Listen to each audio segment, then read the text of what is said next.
Good evening and welcome everyone. It is 6 o'clock and so I think we will get started. Hopefully everyone can hear me okay. Welcome to this community meeting for the town of Los Gatos.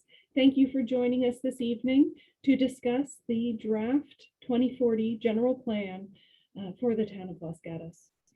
First, I'd like to thank everyone who's been submitting written comments.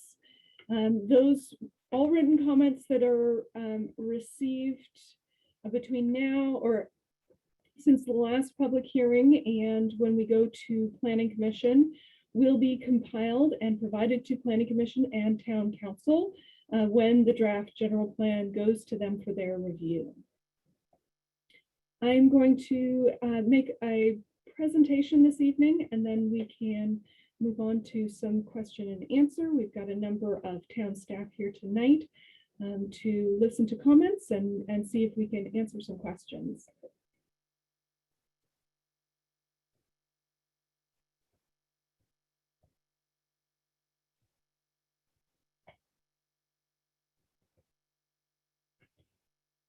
All right, good evening and welcome to this community meeting.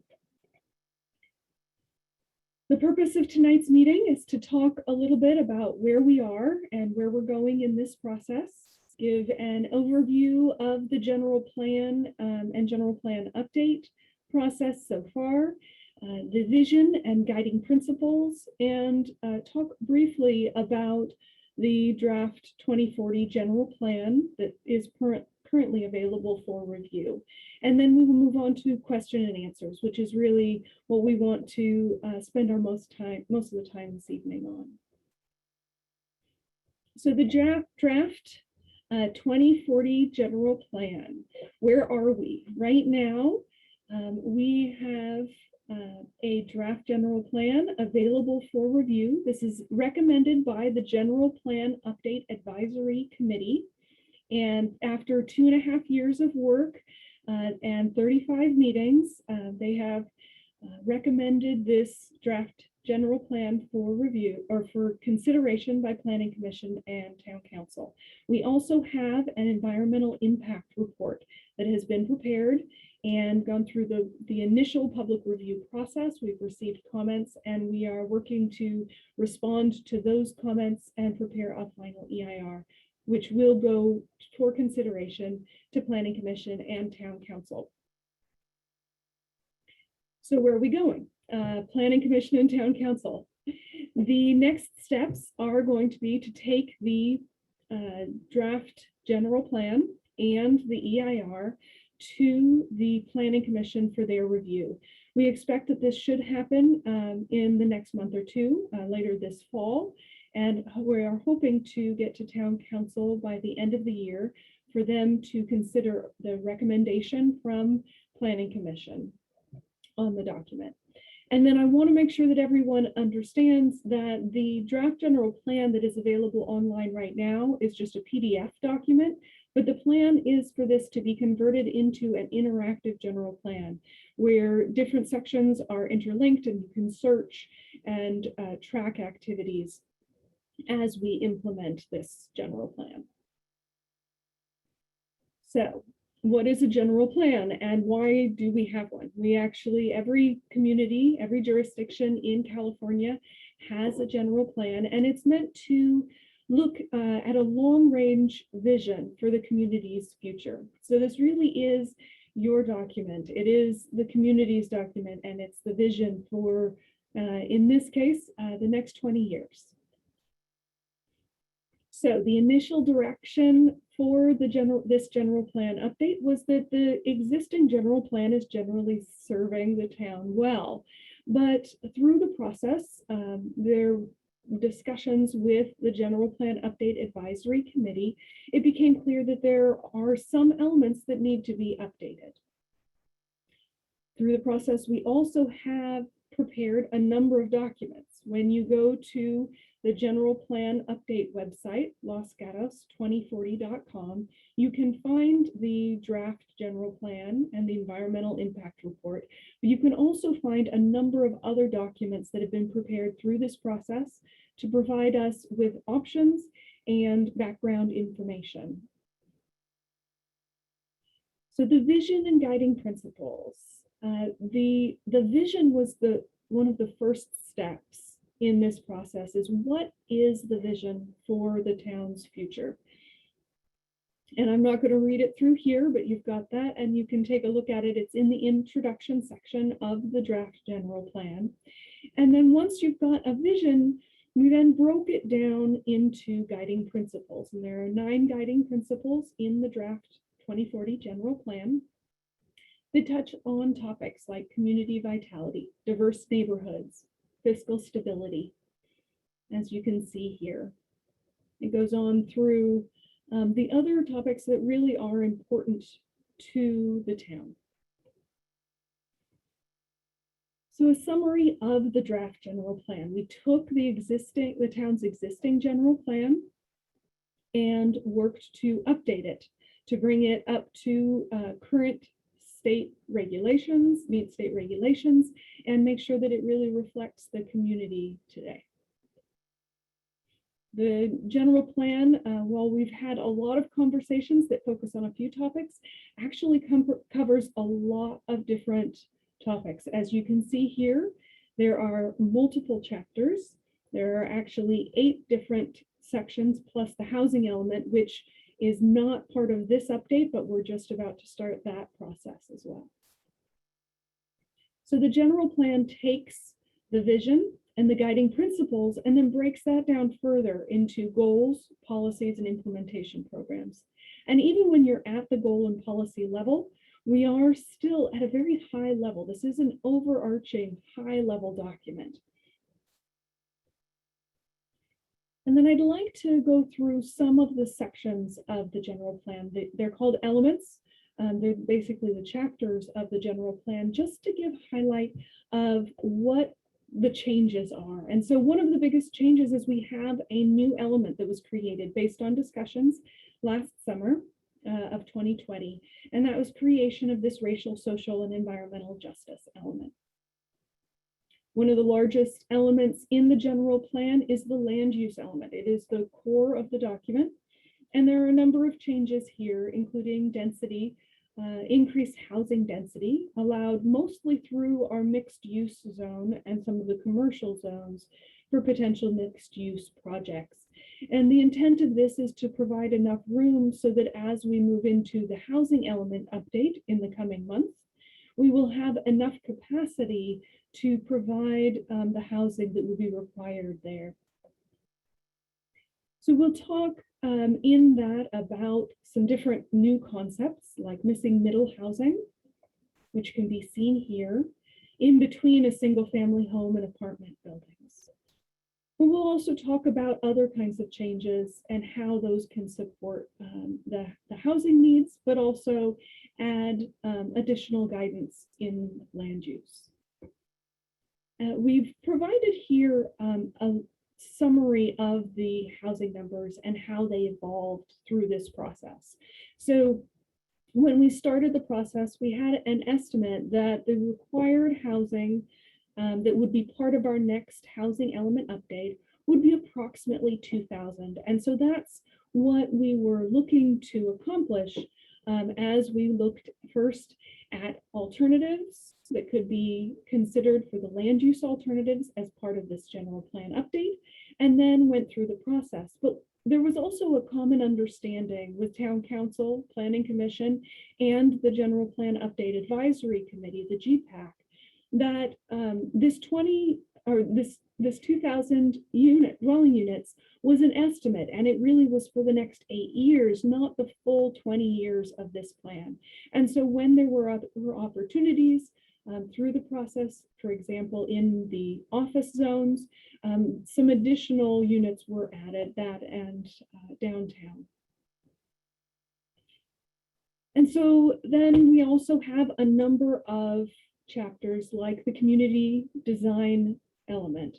And one of the values here is some additional objective standards and other guidelines so that as new development comes into the town or redevelopment of some of our commercial centers, especially, that we can try to support that redevelopment in the way that matches with what the town's vision is for its future.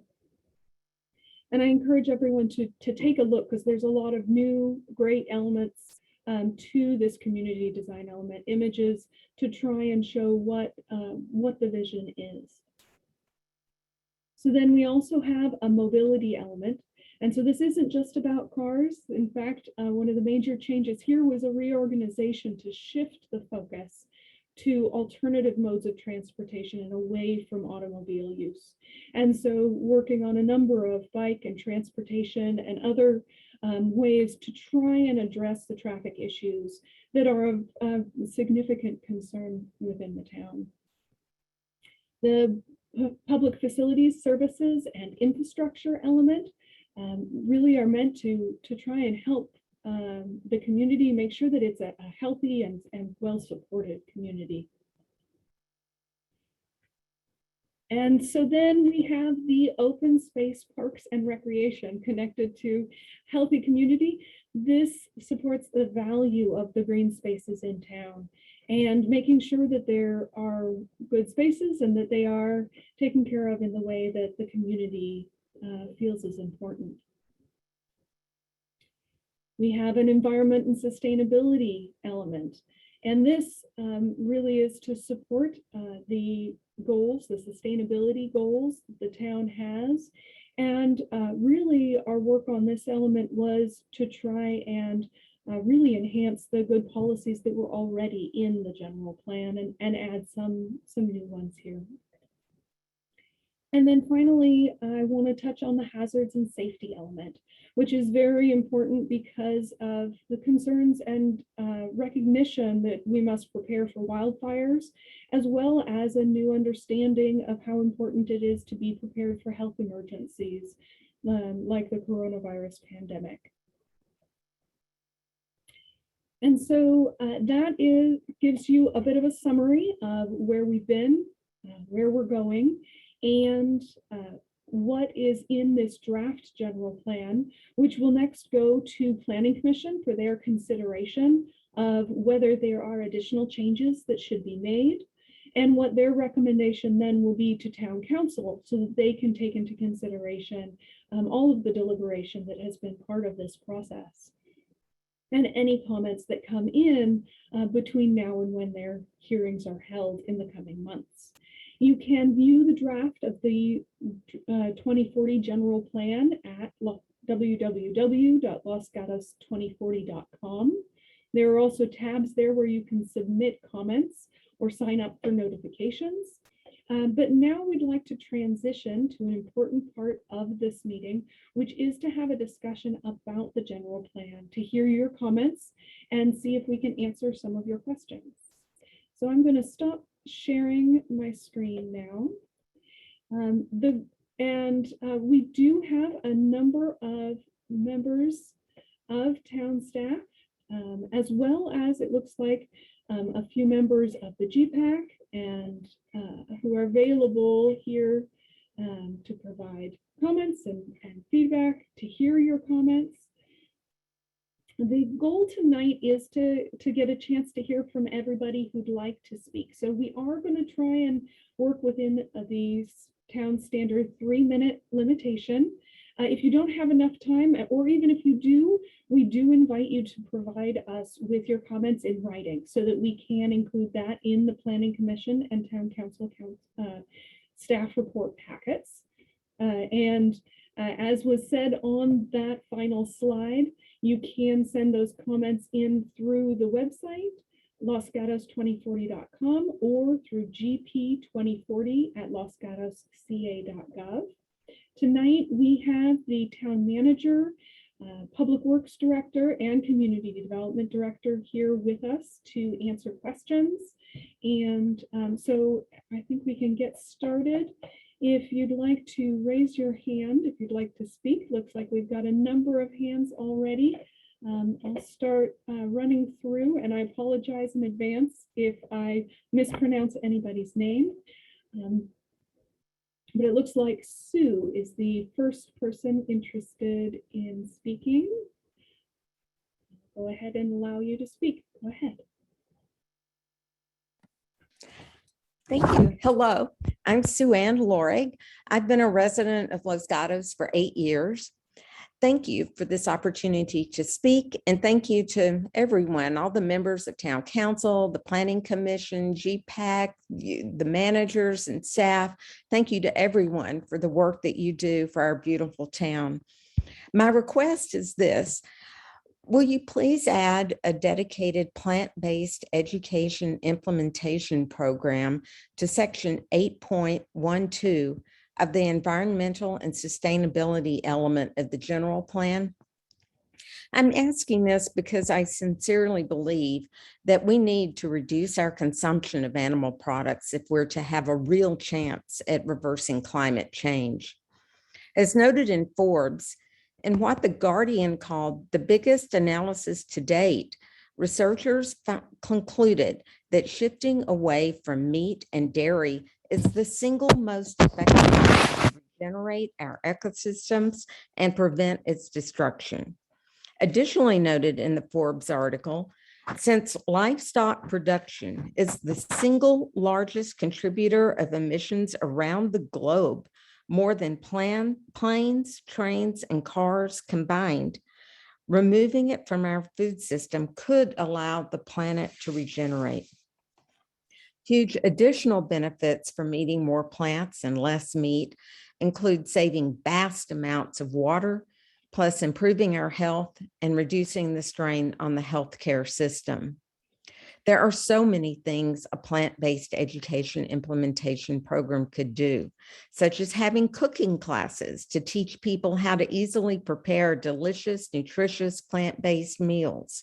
We could have speakers on a range of topics, including how to improve your health with whole food plant-based eating, how eating less meat and dairy benefits the planet and is necessary if we want to halt and reverse climate change, how to plan plant-based meals, and more.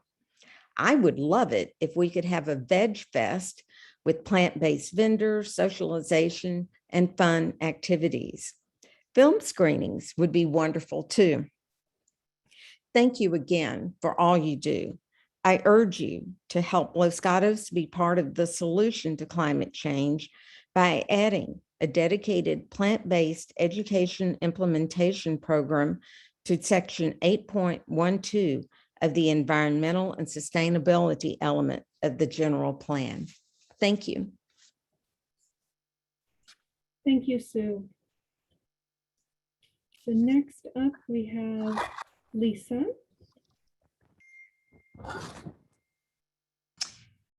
I'm Lisa Wade with Plant-Based Advocates in Los Gatos.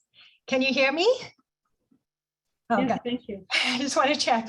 I've lived in Los Gatos for over 30 years. I want to thank you so much for your hard work on the general plan. And I want to thank you for adding the words plant-based to healthy communities and the employer incentive section.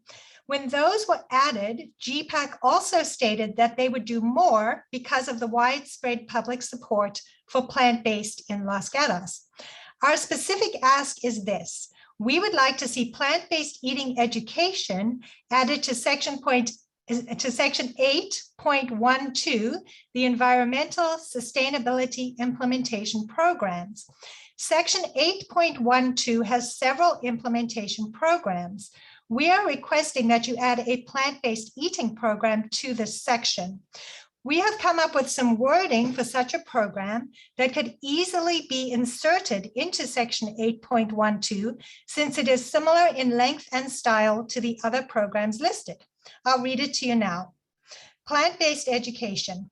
Implement programs to educate and support residents about the benefits of shifting to a plant-based diet, which includes improved health, curbing greenhouse gas emissions, reducing biodiversity loss and deforestation, reducing water usage, and reversing pollution of our air, land, and water.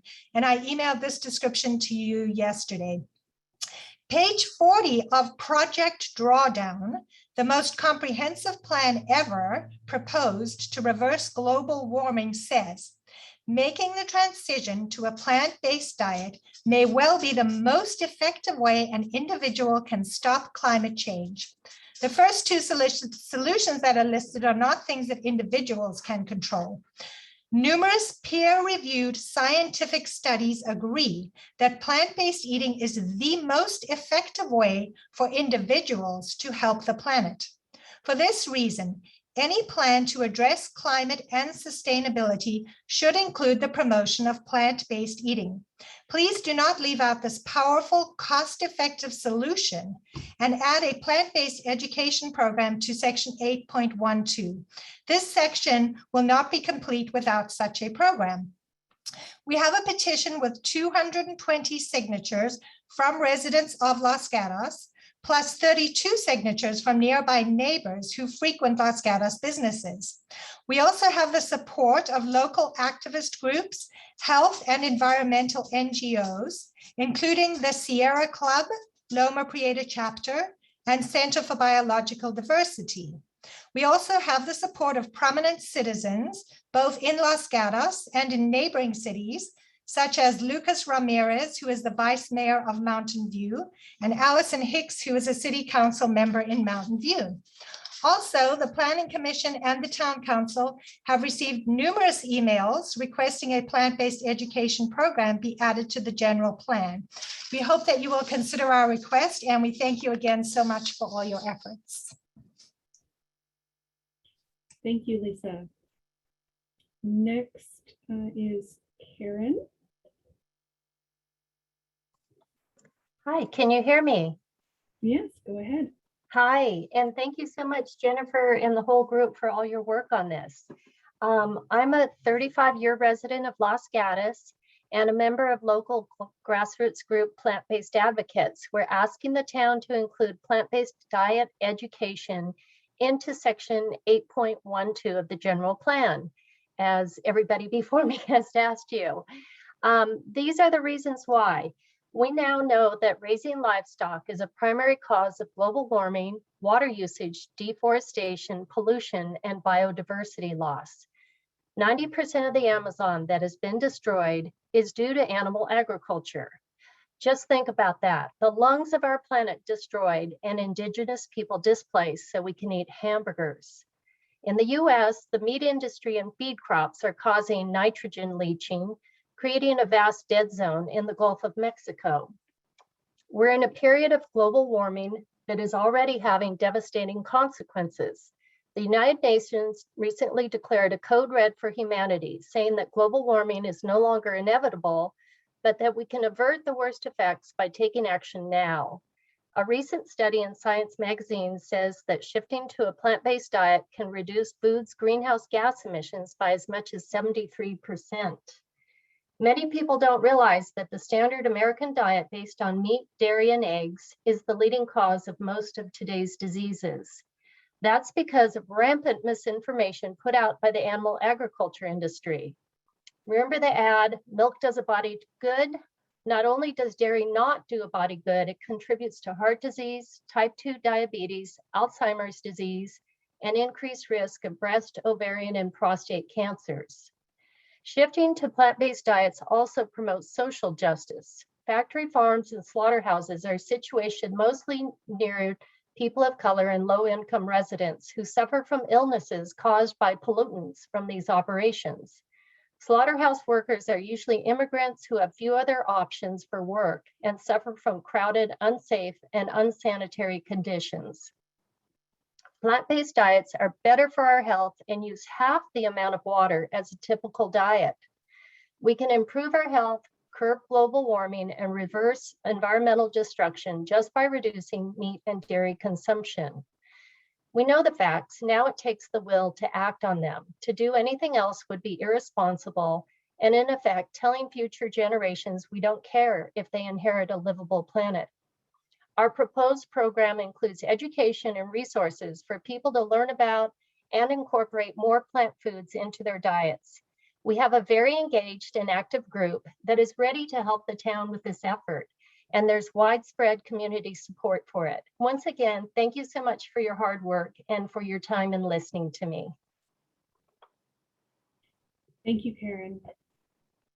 All right, and next we have Councilmember Hudis.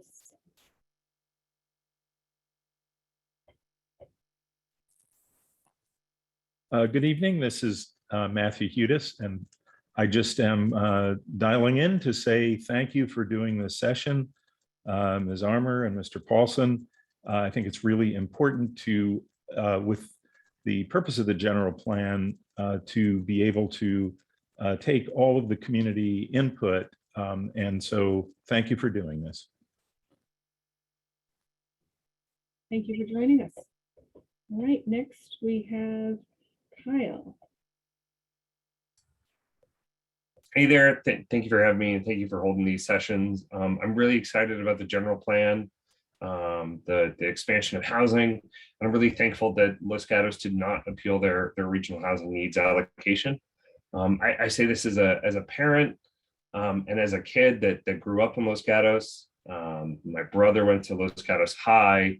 My children went to Dave's Avenue until we had to leave because we needed to make room for our own family, because admittedly for us, there were not many options. We lived in a wonderful fourplex apartment complex over on Edelin. And I just want to say that missing middle housing is great. I lived it in Los Gatos, and I look forward to there being more. So thank you so much. And thank you. All right, the next person we've got here is Allie. Go ahead. Thank you very much. Thank you for all the work you're doing and all your time spent with community members like me. I have lived in Los Gatos for more or less 50 years. And I would love to also see more of the affordable housing that you promote in the general plan. So I applaud those efforts. I think that affordable housing, including the missing middle and low-income housing and all different types of housing, are essential for a democratic society. And so I hope you will continue to seek to diversify our community, both racially and socioeconomically. And also I hope that people will consider the benefits to Los Gatos by doing this, because when you have people of all walks of life who are able to live in the town, that means the gardeners and the people who maybe do your nails or fix your hair, or people who may not typically be able to afford to live in what is seems to be now essentially an upper middle class and upper class town. They have to drive from great distances, causing the pollution and contributing to the climate change that so many people have already expressed concern about.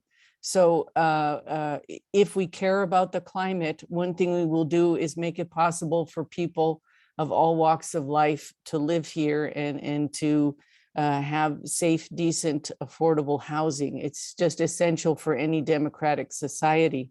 But also one thing I would like to see is in the mobility element, I would like to see a more strongly worded push for the extension of the light rail to Vasona Station. One bus line is better than nothing, but it's pretty close in my book as someone who's used the bus and tried to connect to the light rail, which currently isn't even going to Campbell. That's just a crying shame. And I have ridden our Los Gatos buses now down to one line.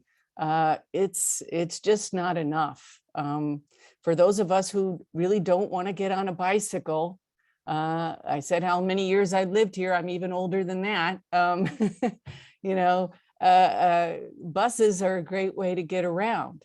And, so would the light rail, would just be wonderful. So please make a stronger push for that. When funds become available, who knows when that's going to be? Maybe we can put up some money. Maybe Netflix, which would stand to gain being so close to the Vasona Station. maybe they would put up some money. Let's put our heads together and get this done. As we develop more of this housing, people are going to need more transportation, and this is going to help our climate. So thank you very much. And thank you. All right, next we've got Barbara. Hi, thank you for sending out the flyer that we talked about at the last meeting, and hopefully we'll have more attendees tonight because of that.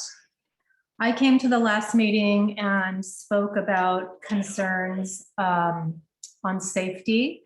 So I want to loop back around to those tonight and talk a little bit about fire, police, and also our schools.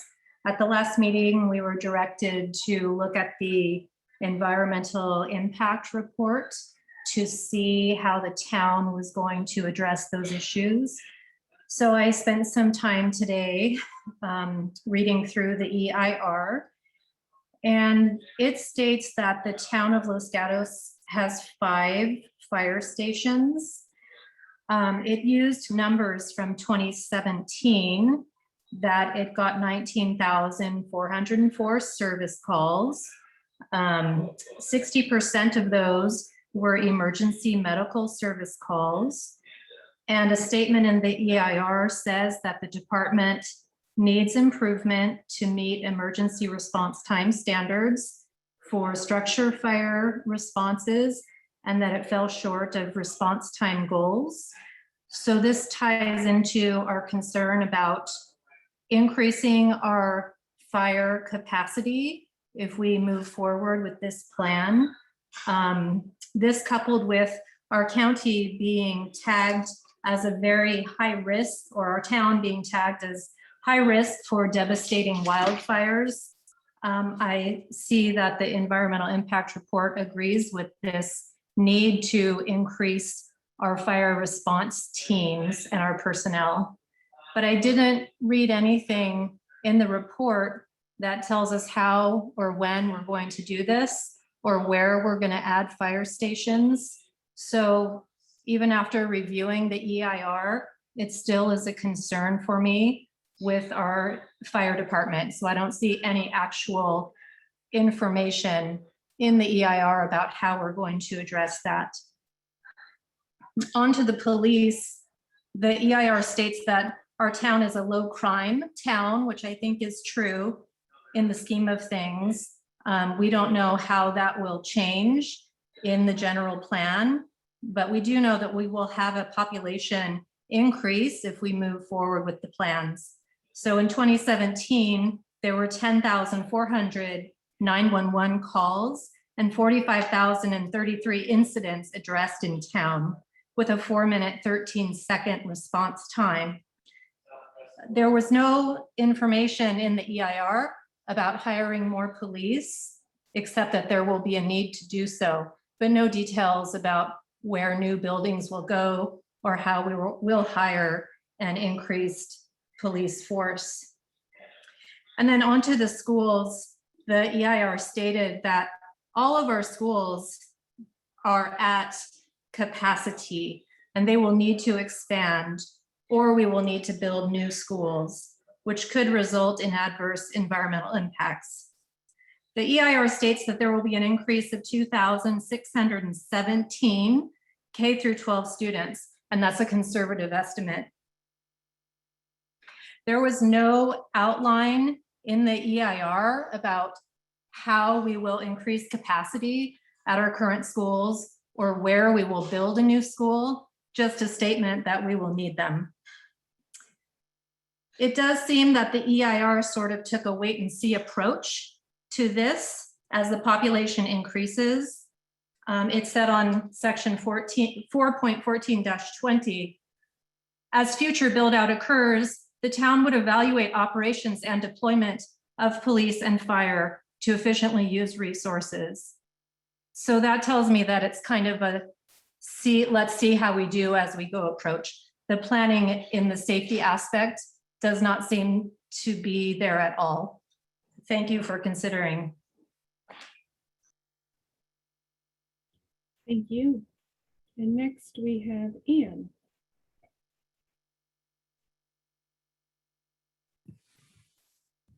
Hi, this is Anne Rowley. Thank you so much for taking the time to put this meeting together. After listening to the previous speakers, I understand the need for affordable housing, for plant-based diets, for the safety of Los Gatos. I'm a little confused about why we're increasing the numbers required by the state for housing from 1,993 to 3,854. Considering we're trying to keep our small town character in place, I'm confused about why we're increasing the number required.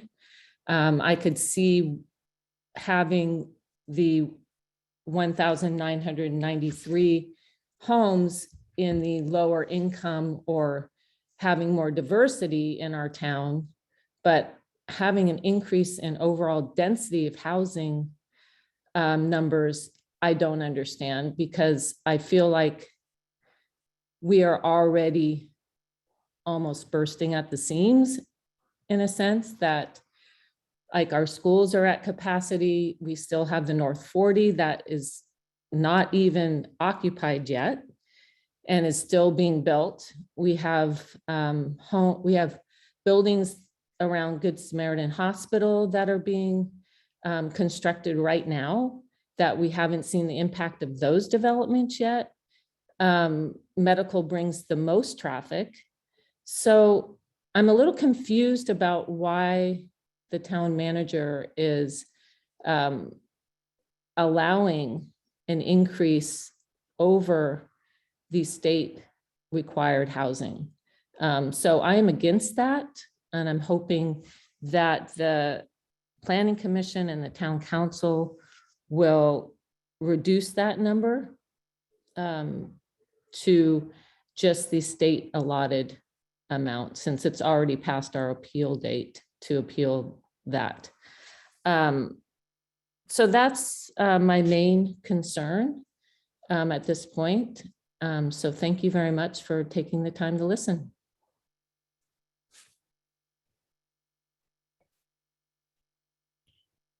Thank you, Anne. I want to take a moment with that question to see if I can provide a little bit of clarification of some of the numbers. There are a few aspects that we have discussed at the Town Council Planning Commission Joint Study Session on September 20th. If anyone, I know several of the people here tonight had attended that, but that also is available online via YouTube. You can watch those videos through the town's website. But I did want to provide a little bit of clarification, because I know there is this question about the housing unit numbers. And it's true that the draft allocation from our regional housing allocation is 1,993, and that's for the housing element update that we are just starting, which is mandated to be an 8-year cycle. So the housing element will be updated looking at the next 8 years. And then in 8 years, we will be updating it again. And so with this general plan, we're actually planning for a 20-year period, which is one part of why these numbers are greater than that. There are a number of other factors, including, which we'll get into as we do the housing element, including requirements or recommendations from the state that there be an additional buffer of 20 to 30% above that allocation number, because often the programs or sites selected there are not approved by the state when we do submit the updated housing element. So there are a number of aspects and details there.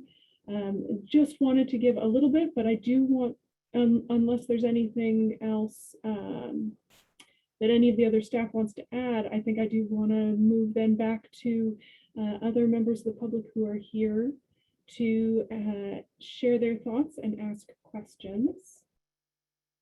So I think I will move on then Next, we have Lindley.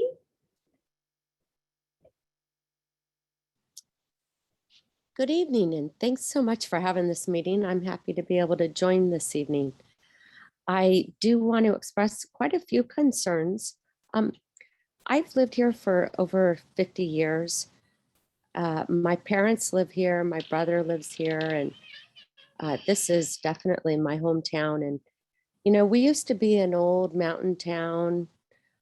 We had really good values, and we really were a wonderful, wonderful, loving community. And I really see communism taking over this town in all kinds of ways, like plant-based diets. I hope that will always be a choice. It doesn't sound like in the direction that we're going that plant-based diets are going to be a choice. It sounds like it's going to be a mandate, kind of like these vaccines that don't work or do anything and actually kill people. So I'm really concerned that we're going to be forced to eat plants because of something that really isn't proven. And since meat has been a part of the human diet forever, that seems pretty normal. And even if someone doesn't want to do it, that's fine, that's their choice, but it really should be a choice. Also, regarding the housing, I see this town turning into a city. We're this tiny little town, like in this crevice of the canyon within the Santa Cruz Mountains, and our town is becoming a city. And even the high school protested against that many years ago, not many years ago, a few years ago. But yeah, I'm really concerned that with all the housing units that the property values are going to drastically decrease, and all of our property values are going to result in an inability to really do what we were all hoping to do, which is what we worked really hard for, and that was to retire and have a good life. But it seems that the dynamics around here are turning into kind of like an Oakland or maybe East Palo Alto, San Francisco, kind of like, you know, where we don't really have any choice anymore. And I just really hope the town is going to not do the communist thing where we don't have a choice, because I really do want to have a hamburger if I choose to. And I'm not going to force anyone else to have a hamburger, but I really would like to have the choice. And I really hope that the property values around here don't plummet, because I think that's what's about to happen with everything that's going on. So I just think that those are some things for all of the plant-based lovers to think about. Choice is freedom, and that's what America is about. So thank you. Thank you, Lindley, for joining us and sharing your thoughts. Next, we have the Sterlings. Hi, this is Felix Sterling. Thank you for hearing my comments. I couldn't help but notice that the first three speakers in a row were all reading scripts about the plant-based diet. And, you know, that's no coincidence, right? It's because they call in advance of everybody in a coordinated fashion, because it's activism. And, you know, hey, all power to the vegetarians. If you want to do that, that's great. It's, you know, it's America, it's choice. I think it should be priority number 938 for the town council to be thinking about trying to influence or control the diet of the citizens. Really, it's not the business of local government to do that. Same with global warming, right? Global warming is something we should all be concerned about. Probably people have their opinions on that. Again, not a primary concern of local government. When we have fundamental pressing concerns that have been emerging over the last few years, I think we've all heard it in different forums. It's about the traffic conditions, which are absolutely abhorrent in the summer. I've taken to actually keeping a kick scooter in the back of my car so that when I can't get home, I can abandon my car on the side of Los Gatos Boulevard and get the rest of the way home on a kick scooter. The thought of splitting lots in half so that we can pack even more people into our little funnel is just outrageous. I can't imagine what would even happen. I live on College Hill. I've been dealing with fire evacuation drills, figuring out how we can all get off this hill. And the idea of splitting these lots up, when under SB 9, we don't even have to because of our fire conditions, it's just outrageous to me. And this idea of Almond Grove, the jewel of Los Gatos, and I don't live in Almond Grove, I should say, so you know I'm objective on this. The idea of coating it orange, medium density, having the oldest house in Los Gatos just down from me and all of Almond Grove, be split up into so many units. You can imagine, you're in a historic Victorian that has value because of its character, and now you've got these multi-units right next to it. I appreciate the goal of having more affordable housing, but that's obviously not the place for it, right? A multi-unit structure right in between historic Victorians and Almond Grove. It's kind of crazy. I'm middle-aged now, but I moved into this town 7 years ago because that's when I could afford to. I worked my way up progressively, building up housing equity in various towns until I could move here. I didn't move here by demand because somebody started splitting lots up and making it affordable to me. We have a variety of towns and communities in America that people can live in, and some are dense urban communities and some are not. I used to live by a commuter corridor, decided I didn't like it, decided I'd move further out to a slightly more rural vibed place like Los Gatos. And that's where we invested because I didn't want to live along VTA and light rail and all of these things in a high density corridor. So of course, I'm not anxious to have that follow me here. And no, it's not an automatic given that we all want that in our communities. So I don't think we should be pursuing that. We should be thinking about safety, fire safety and escape, traffic, making it manageable for those of us who live here. And we should be thinking about transport.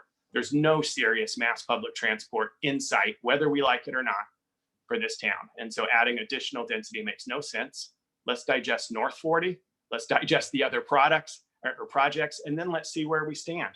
And finally, let's seriously think about the priorities of the people who actually live in this town. It's nice to talk about people who don't live here and how they'd like to live here at some point. I appreciate that. It's a nice place. I wanted to live in Palo Alto when I was starting out my career as a junior lawyer working there, and I couldn't. I lived several towns away. Nobody had much sympathy for me. I drove in. I've never actually managed to live in the town where I work. I've always had to drive in. It's just that way. It's that way for most professionals I know. It's not an entitlement to have a 5-minute commute. So, I hope we can all just be a little bit more realistic about it. Thank you. Thank you, Felix. And next we have David.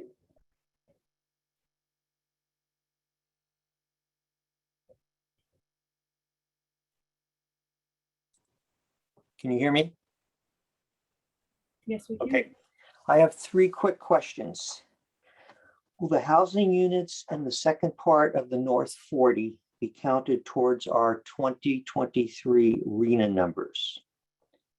And if so, just in general, when is the time cutoff for such units to be counted towards RENA? Second question, what areas of the town are considered high fire areas that would be exempted from SB 90's provisions of being subdivided? And my third quick question is, when there's a conflict between the by right state provisions and SB 90, how are those conflicts resolved?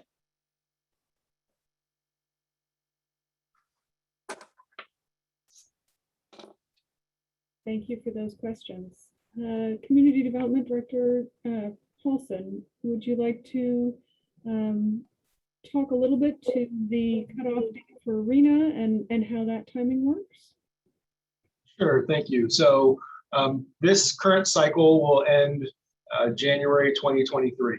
I believe Ms. Weissman was speaking about any future phases of the North 40 specific plan area. We don't currently have an application in, and under the current provisions of the specific plan, there's only the ability, absent using density bonus or some other mechanism, to add up to approximately 38 units in that northern portion. Relating to the very high fire hazard zone related to SB 9 is what I believe he was speaking about. So that is the entire WUI that is in the town. So it's not just hillsides, it does go into some of our other land use designations, both low density and medium density designations. And there is a map online, and there probably is a map actually in the general plan as well that shows that designation. May not be at a scale that's easy to figure out the actual parcel information. And so we can look to see what information we have online, Ms. Armour, because I believe that map also is online. And then the last question was SB 9 versus, do you remember what it was versus by right? Yeah, state by right. Yeah, so SB 9 has its own provisions.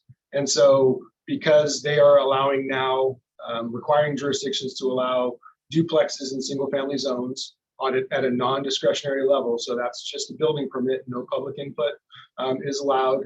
And we can only use objective standards for that review.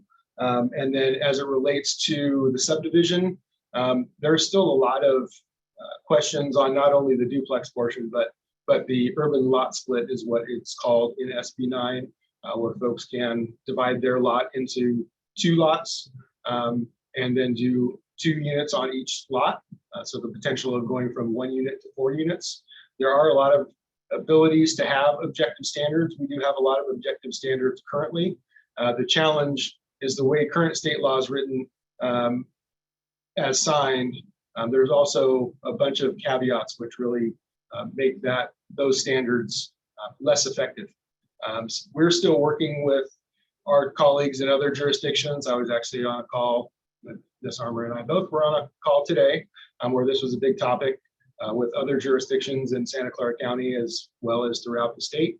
So we're going to continue to figure out the best path forward on that to see what options the town will have moving forward in compliance with state law. I will just add that we probably will see something similar to what happened with the accessory dwelling unit law, where they first came out with new regulations that removed local jurisdictions' ability to have discretionary review of those. And then for the next 3 or 4 years, they just continually updated it as they found that jurisdictions either needed further direction and or that jurisdictions were coming up with creative ways to not allow accessory dwelling units. So I imagine this is going to be a discussion probably at least the next couple of years. But I've been on 2 webinars with 2 separate sets of attorneys, and even the attorneys aren't quite sure how things are going to get interpreted. We will be reaching out to the State Housing and Community Development Department for some guidance as well through our planning collaborative that Santa Clara County has. And so there's going to be more to come on that, and it's going to be evolving up until we get to the new year when those regulations will go into effect. Thank you, Director Paulson. And so now we'll go back to those who'd like to provide comments and ask questions. Jeff is next.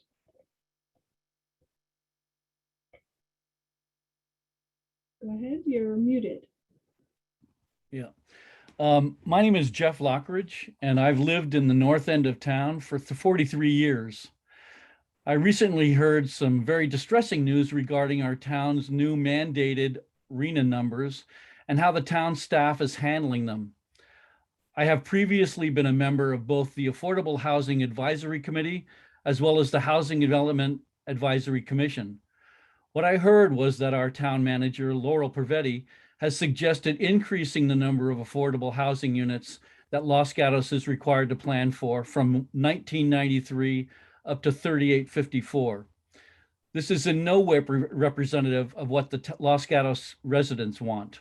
And I realize that you have to plan for 20 years, but the numbers should be kept down. And since the housing element is a movable target, that I think that the general plan has to look at it that way. And the target isn't there until it's there. Until the RHNA numbers come out, you don't know what they are. And going from 619 to 1993, if that happens again, we have no place to put those things. So Laurel Privetti needs to be reminded that she works for the town of Los Gatos and represents Los Gatos and its residents, and needs to stop her irresponsible reaction to the state of California's new RHNA housing numbers. It was not okay for her to ignore appealing the original requested numbers to lower the required housing units. It's not okay to increase these numbers without much more thorough input from not only the town residents, but also our elected officials, the town council. And it's not okay for her to disregard the detrimental effect of the consequences of the increase in population and traffic. Believe me, having been on these two committees that had to deal with this exact problem for the previous housing element, this should not be happening. Laurel Pravetti sat in on most, if not all of those meetings, and should have gotten the message loud and clear that the town has always wanted to lower numbers, not raise them. We absolutely want to and need to plan for the required 1993 units, but our town manager has created her much higher numbers by rezoning and relocating various housing types all over town, a land use nightmare. That is irresponsible and exactly the opposite of the balanced approach of what good transportation and affordable housing planning would provide. Affordable housing should be located close to transportation centers and retail services. The 2040 general plan should incorporate the most current housing element than the concept of the affordable housing opportunity areas originally outlined in the preferred land use alternative and approved by the town council, to concentrate future affordable development where residents can access employment, transit, and retail services within a walkable distance. As Los Gatos residents, we cannot let this stand. Stop Laurel Pravetti from raising our town's RHNA numbers. Get more input from town council and the public. If 1993 is the number from the state, and we have already passed the opportunity for an appeal of that number to lower it, then stop this insanity of increasing it before it's required. Thank you.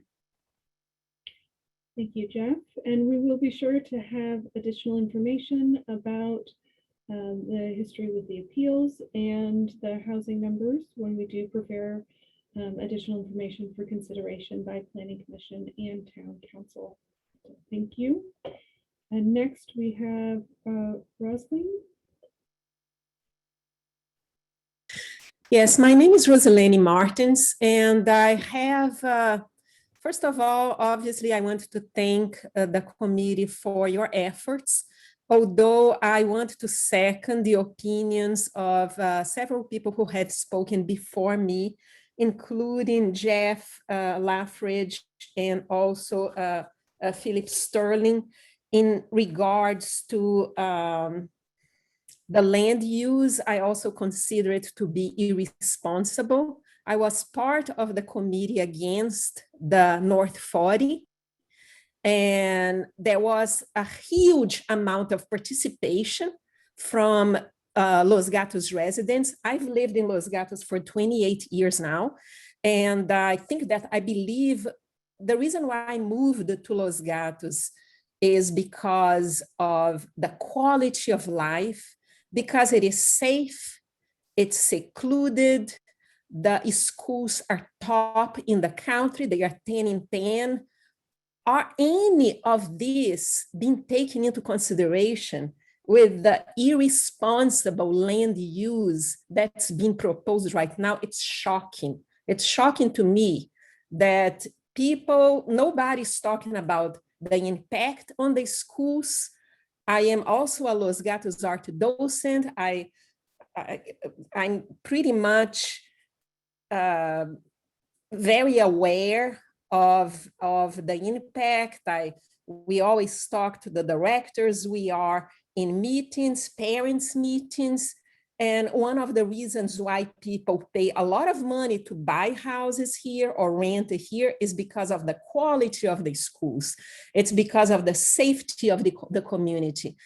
None of this is going to remain as is today if we just keep piling people up and dividing lots and quadrupling the number of housing. To me, it doesn't seem like these are actions or these are things that are proposed with a love of Los Gatos in mind, a love of the community we currently have, the schools we have for our children.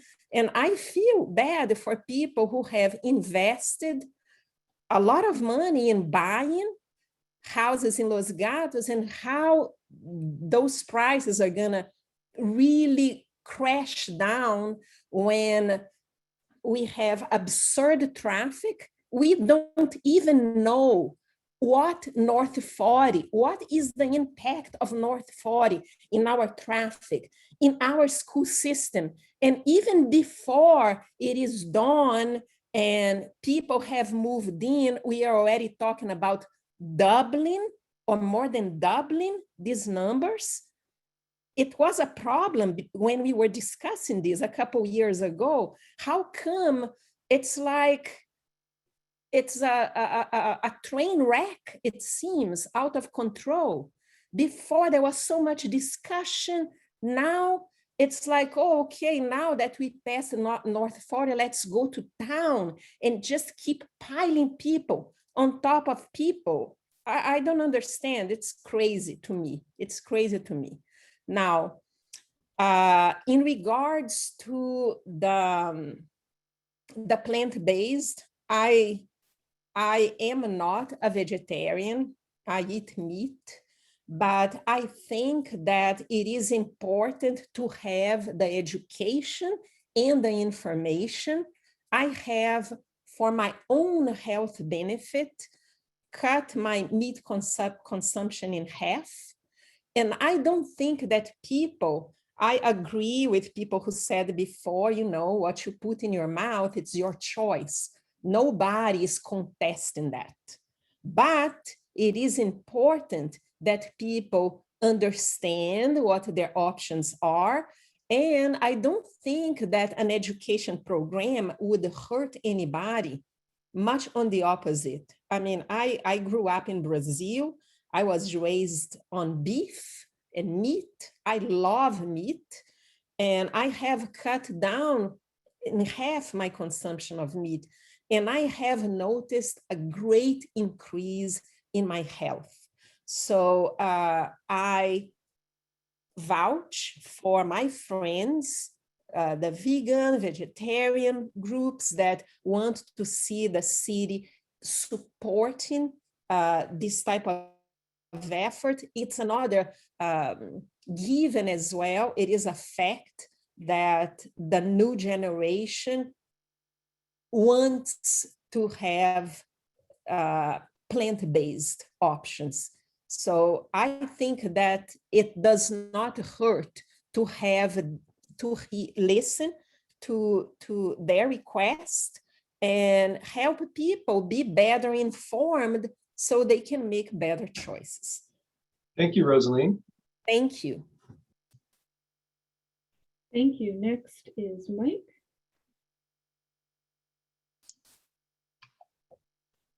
Yes, first, I want to say thank you very much for giving the community a chance to provide some input and feedback on your plans.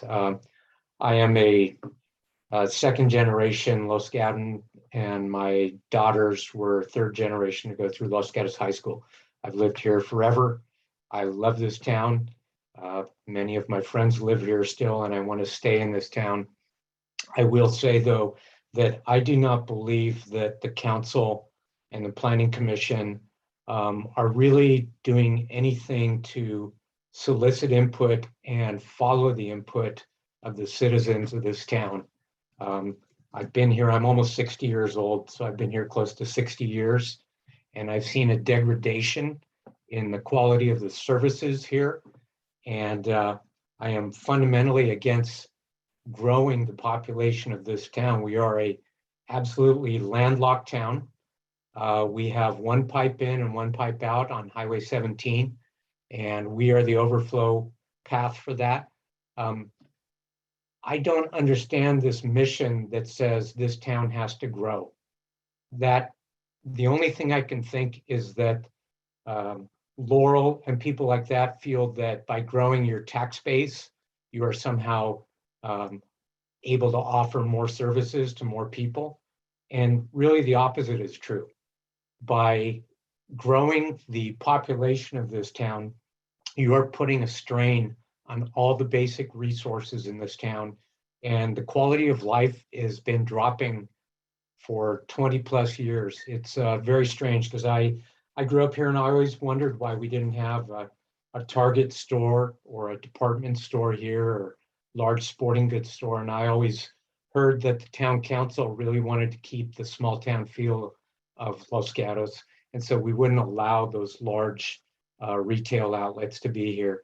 But somehow it seems to be okay that we're just going to stuff more people here. And those people are going to have to drive somewhere to go get their basic needs, clothing, groceries, hardware, things like that. So it's a very sort of a forked tongue approach to managing this town. But like many of the callers you've heard tonight, I am dead set against growing the population of this town. We just don't have space for it. We don't have infrastructure. We don't have parking downtown. The businesses for decades have suffered down there because there's no parking in this town. We don't have a parking structure that can support the poor business owners, restaurant owners that sit downtown and suffer with the lack of patrons coming in. It's just unbelievable to me that this growth has been endorsed without really asking the citizens of this town to approve it. So I'm dead set against it. And then the other thing I want to talk about a little bit is, or ask the question is, what is the town doing about the rash of residential burglaries that are going on in this town? I heard someone state that we are somehow rated as a low crime community. That is not the case. Every week there is a break-in going on in my neighborhood, which is the Vista Del Monte neighborhood between Loma Alta and Kennedy Road.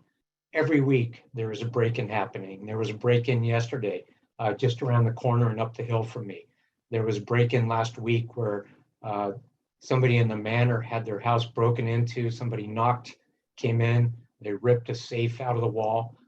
And I don't see any response from the police or from the town here to say we are putting, some type of a watch program in, bait cars, something like that. But cars and homes are being broken into rampantly in this town. And whoever's keeping statistics, this is not a low crime town. I want to just go on record for that. Our house was burglarized about 10, 12 years ago. They cleaned us out. There was no follow-up from the police force on this. It's scary to live here. This town has really gone downhill. I think the council needs to really look at improving services for the people that live here instead of growing the number of people and putting more strain on it. Thank you for listening. Thanks, Mike. Thank you. If I may, I really want to thank Mike for raising the concerns about the crime, because Los Gatos has been a target of quite a number of residential and vehicular burglaries. We've actually been expanding our neighborhood watch program significantly. So I would ask that if you are interested in having a neighborhood watch presentation, bring together your neighbors. Our police department would love to come. We've actually increased the number of neighborhood watch neighborhoods within the last year, and the program has really expanded. The town does do decoy programs. We have license plate readers now installed. So we're using a variety of tactics to try and reduce the incidence of break-ins. I know exactly, what you've gone through. I've gone through it myself, unfortunately. So we're trying a lot of different tactics. I would urge those of you who are on this call or perhaps watching the recording later to call our police department, schedule a neighborhood watch meeting, and protect yourselves. We've got a lot of crime prevention tips, and we're happy to share those with you. Thank you for joining us tonight. Thank you, Town Manager, for sharing that additional information. And now we've got the next person asking to speak is Sutton. Go ahead. Hi, my name's Sutton Rowley. I've lived in Los Gatos for over 40 years. And I agree with the last few speakers, especially Jeff. I'm very concerned about the low-income housing numbers. I'm all for diversity, but I believe a majority of the residents in the town do not want more units than the state mandates. and having a buffer in the plan, understanding that it's for 20 years versus 8, it's not required. And I don't think the residents want it. Adding additional units, as we've heard before, is going to ruin our small town feel. It's going to negatively affect the traffic, which, with the North 40, we still don't really understand how bad it's going to be. It's going to stress the town's services and schools. It's going to negatively affect our air quality. I'll just keep this short. Please reduce the units back to the state mandated 1993. Thank you. Thank you. And next we have Gina White.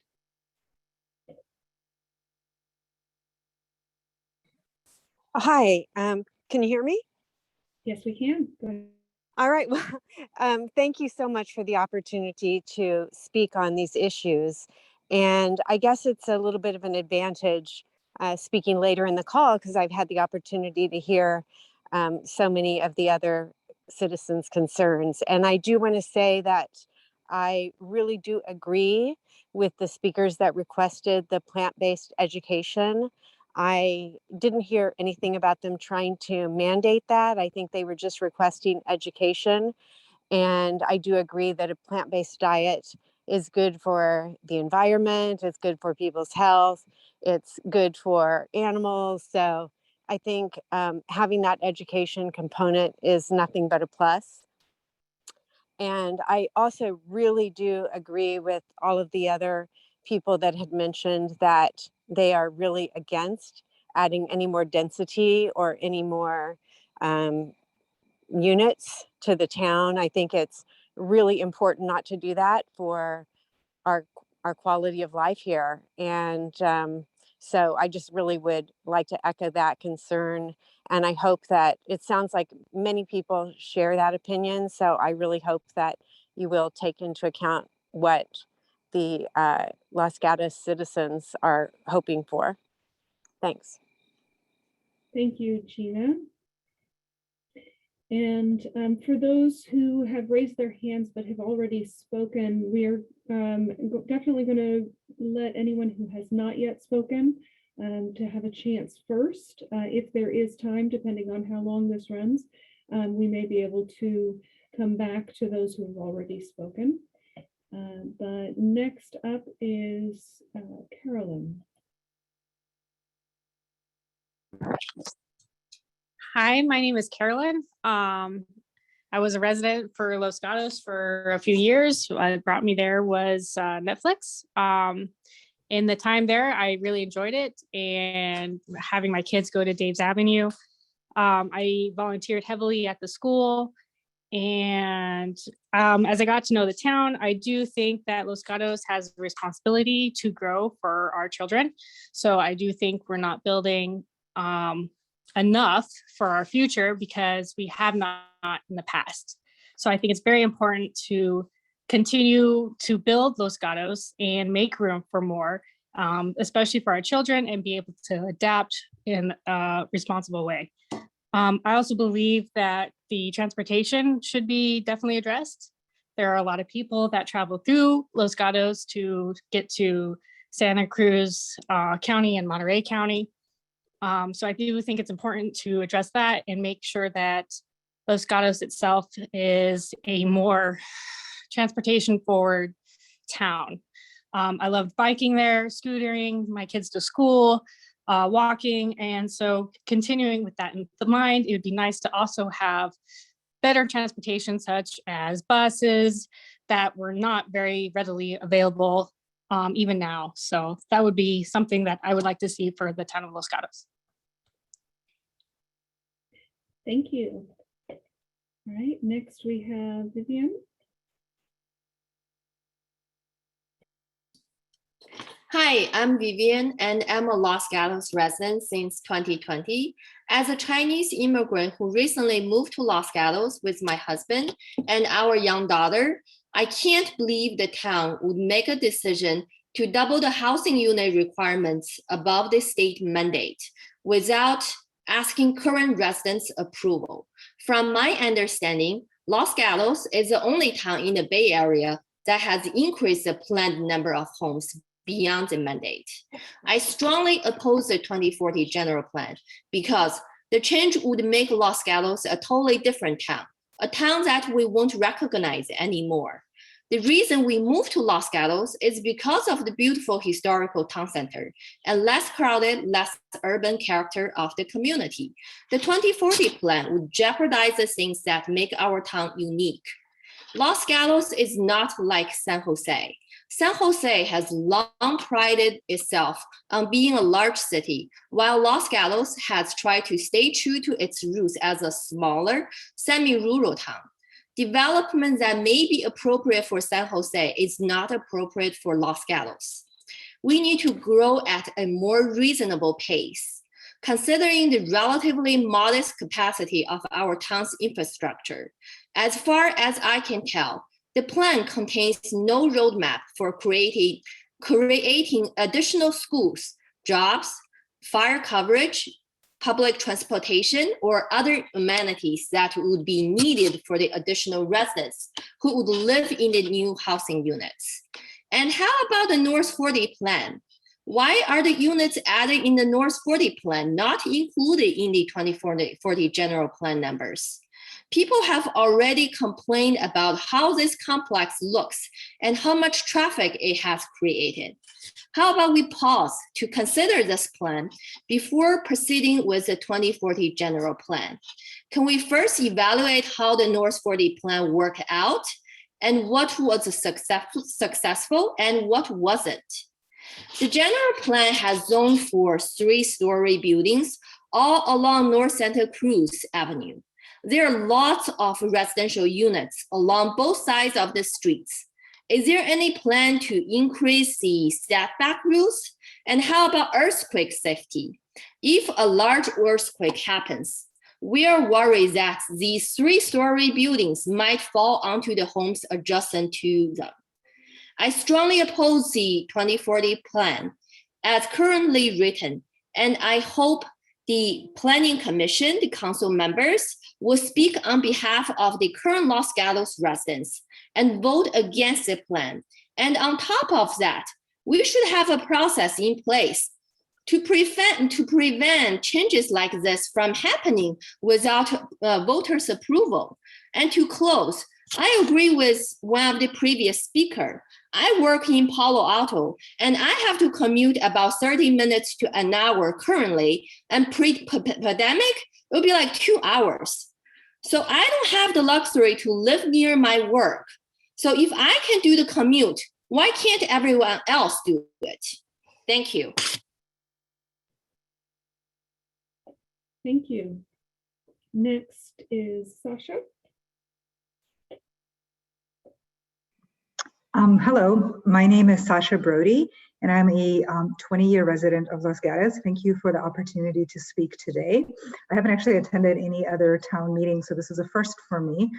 And I've been reflecting that how much the town has changed over the past 20 years. And I just want to echo what people have talked about, how the character of the town has changed away from kind of the core principles that you have talked about today, about small town, about community, about support, and about, frankly, equity. And so, just to give you an example, in the last month, my insurance on my house was canceled because my insurance company felt that we were in a fire area and there were not enough firehouses around us. There was a mention of a burglary. Mike talked about a burglary. My house was actually burglarized yesterday. So we were the ones whose house was invaded, ransacked, trashed, which is not, something that you do not expect in this place. So when I look at the general plan, to me, the most important things that the town can do is frankly look at the basics. With all due respect to the people who are asking for plant education, if you think about the Maslow's hierarchy, we are at the bottom. Do the basics, transportation, reducing traffic, safety. After my house was burglarized, I called the police several times today to report new information. Nobody would call me back. So, they're not even able to serve the people that are in town today. Adding much more high density is just going to exacerbate the problem. Traffic, you guys, it's gotten ridiculous. During school drop-off, I'm not even talking about people driving to Santa Cruz. When there's school drop-off and pickup, I mean, you can't even get out of our neighborhood.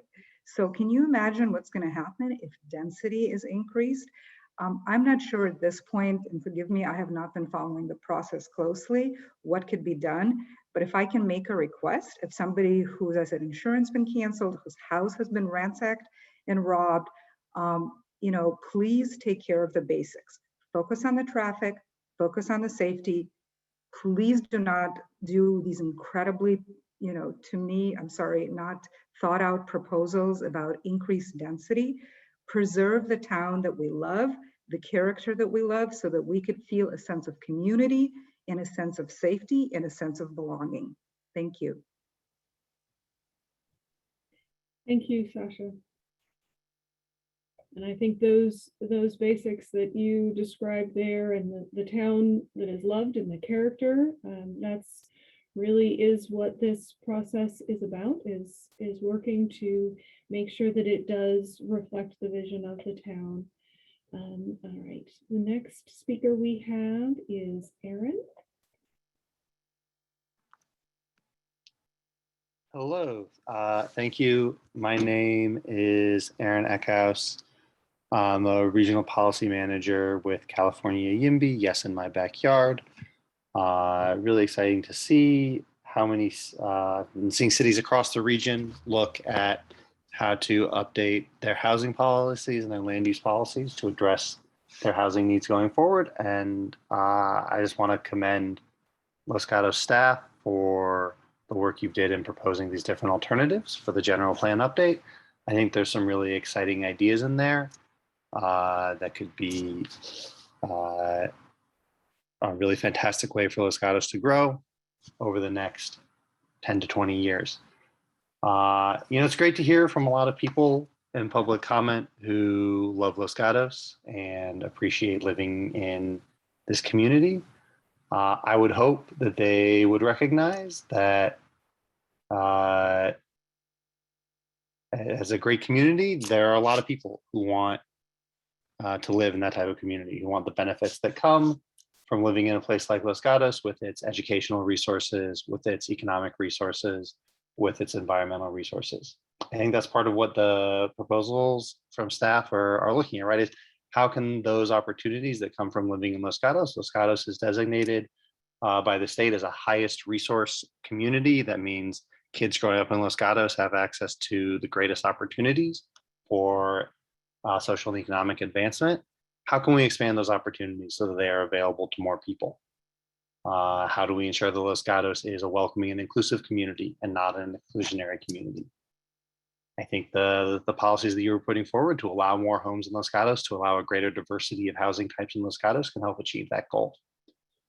To address the claim that there is no requirement to plan beyond the bare minimum of Los Gatos regional housing needs allocation, I will say that that is incorrect. That if you look at the guidance from the State Department of Housing and Community Development, you will see that they tell cities that they should include a buffer beyond the minimum allocation to account for the fact that, one, not every site identified in the plan will be developed over the relevant planning period. We know that that's the case. That's going to continue to be the case. And also to address the fact that not every site will be developed at the full capacity, zone 4. And so to account for both of those realities, it is in fact essential that cities include a buffer beyond their regional housing needs allocation and their zone capacity. And if you don't do that, you will be setting yourselves up for failure, and you will potentially be setting yourselves up for legal challenges. The last thing I'll address is are the concerns about traffic. I understand that people feel a lot of concern about traffic. I think housing and affordable housing is a more fundamental need than traffic. If people do not have safe and stable and affordable housing, they're not positioned to achieve all the other things that they would need and want to be able to do in life. But even at that level, if you look at the analysis from staff, the full highest density alternative compared to the lowest density alternative is a 3% increase in traffic. It's actually even lower than that at the AM and PM peaks. We are not talking about a massive increase in gridlock that is going to overwhelm Los Gatos. We are looking actually at, as the town adds more people, it will have a decrease in the per capita vehicle miles traveled. And more people, again, will be able to enjoy access to all of the benefits that people have described of living in Los Gatos. So thank you for these proposals. I encourage you to adopt the highest growth alternative that will do the most to promote a welcoming and inclusive and affordable and I believe sustainable Los Gatos. And I am looking forward to, I hope, working with you on developing those policies further. Thank you. Thank you, Aaron. Next, we have John.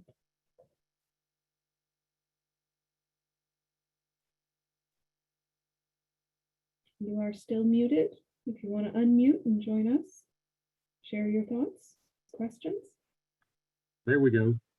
Great, thank you. For the work that you folks do. I'm John, a resident. First in Portsmouth, and well, and I moved to Common.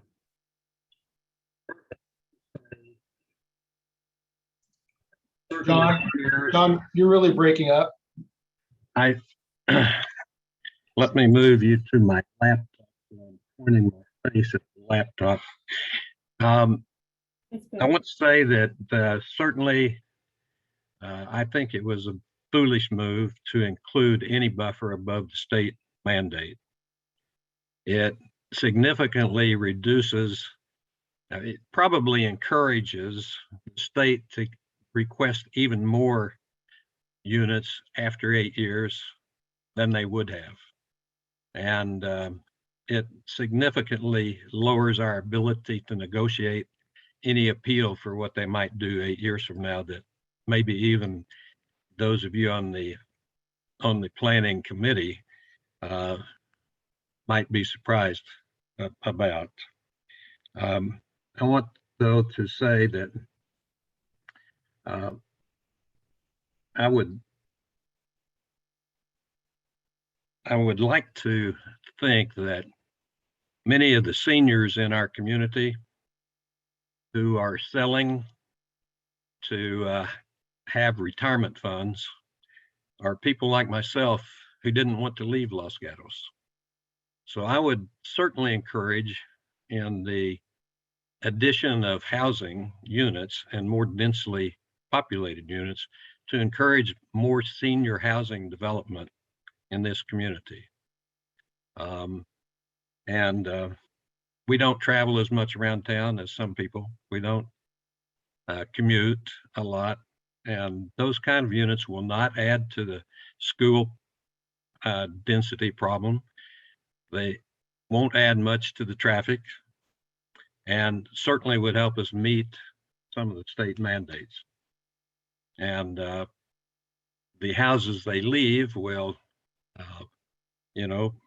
be with people that are more youthful and can add more vibrancy to our community.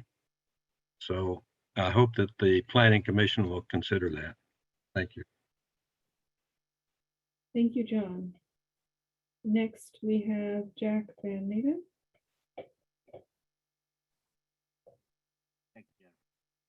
My name is Jack Van Naden.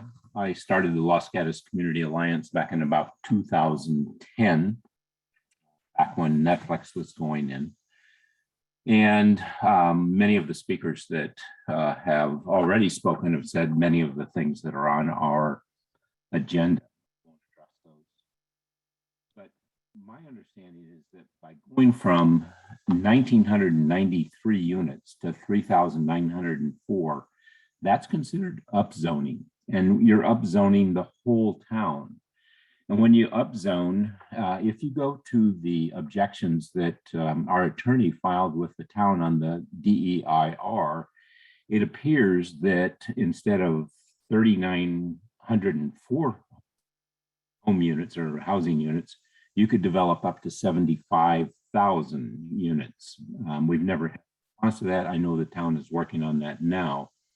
But the problem with the 3904 is that takes us into perpetuity. And what I don't think a lot of people understand is that you, once you upzone like that, you can't go back. So our suggestion to the town is, instead of starting with this upzone number, let's stay at 1993. What a lot of people do not understand, I believe, is that we can develop incrementally. Let's say that we hit 1,500 and we see that we've got some more on the horizon coming up. The council can amend.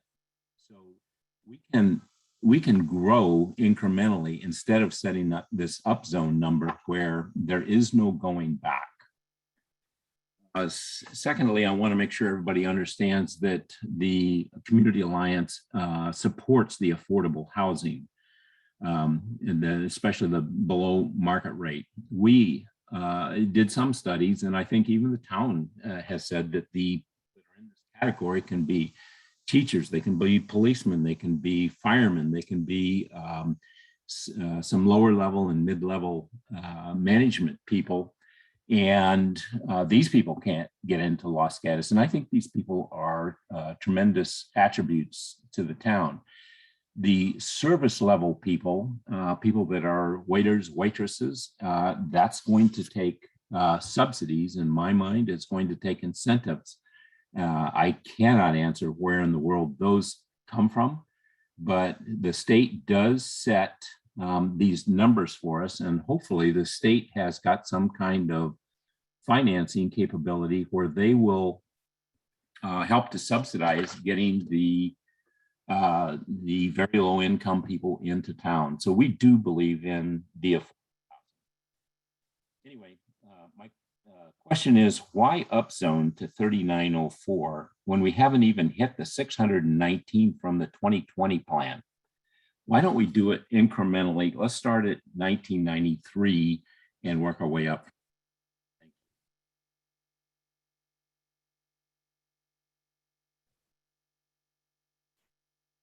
Thank you for those comments.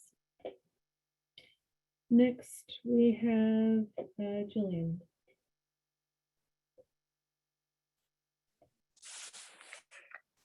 Hi, I'm Jillian. I am a resident of Los Gatos for 14 years. My kids went to Los Gatos High School. I was not planning to speak tonight, but I felt compelled to speak because there were I felt some inaccuracies in some of the previous speakers' points, and I wanted to make sure that another voice was heard. One point, in fact, that I thought was particularly interesting was a couple of speakers saying that the town was going to increase the numbers in the arena allotment without any input from the citizens, but they weren't listening to the citizens, when in fact we're actually at a meeting at this moment where the town is listening to the citizens. So that in particular, I felt was incorrect. I know there are people in this town who would like this to remain a small mountain town as it was maybe many years ago. But the reality of the matter is that we live on the edge of Silicon Valley. And Silicon Valley is an area that has grown tremendously over the last 10, 20, 50 years. And we are right there. We have citizens that work at Google and Facebook and Apple, and we participate in the tremendous wealth and commercial growth of Silicon Valley, and that's a benefit we get. And as a consequence, because that area has grown, we can't remain a sleepy little town that's far away from everything. If you want to live in a small town that's not close to the city, then there are lots of those, say in the mountains over towards Yosemite, and you can move there. And there's some lovely small towns in that area. But I think it would be irresponsible for Los Gatos to try to create walls and assume that we can stay small, even though the cities around us are all growing and bursting at the seams. And I agree that we need to build housing for our children and for other people. There's a very strong not in my backyard attitude from some of the residents here. And, it's fine once you move here, you love this little town, but nobody else can move here. I don't think that's fair. School enrollment is expected to drop. The early grades, kindergarten, first grade, they are all lower enrollment. So I don't think schools is really a concern. Traffic is certainly a concern. We need to address that. But as far as the numbers that are put into the plan, I think it would be irresponsible of us to plan only for 8 years in a 20-year plan. And so, I think Laurel Pavetti is doing the responsible thing by saying, let's look at what we're really going to have to do over the next 20 years and not just say, let's put an 8-year number into our general plan. And then when that 8 years is up, we'll have no idea where we're going to put the rest of that housing. So, and let's see, I think the only other point was just that, again, for those people who've kind of suggested that those numbers have changed without input and a vote from the town, that is what's happening right now. We're giving input, and there are some people who disagree with those numbers, and there are some people who agree with those numbers.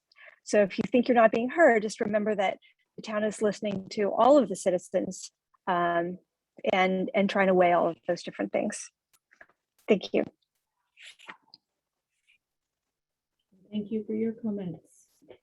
So at this point, it looks like we don't have any additional new comments. Oh, wait, we've got a couple more hands that have just gone up. So next is going to be Catherine. Go ahead. Good evening. Thanks so much for having this meeting. Probably one of the best Zoom meetings I've ever attended. And I was not going to speak tonight. Actually, my name is Catherine Summers with the Los Gatos Chamber of Commerce.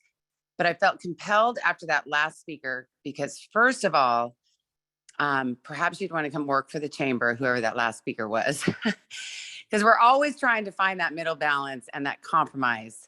And I think tonight's meeting has actually revealed who the residents are in Los Gatos, because we've had a lot of people from all different sides, and I've really loved hearing the conversation.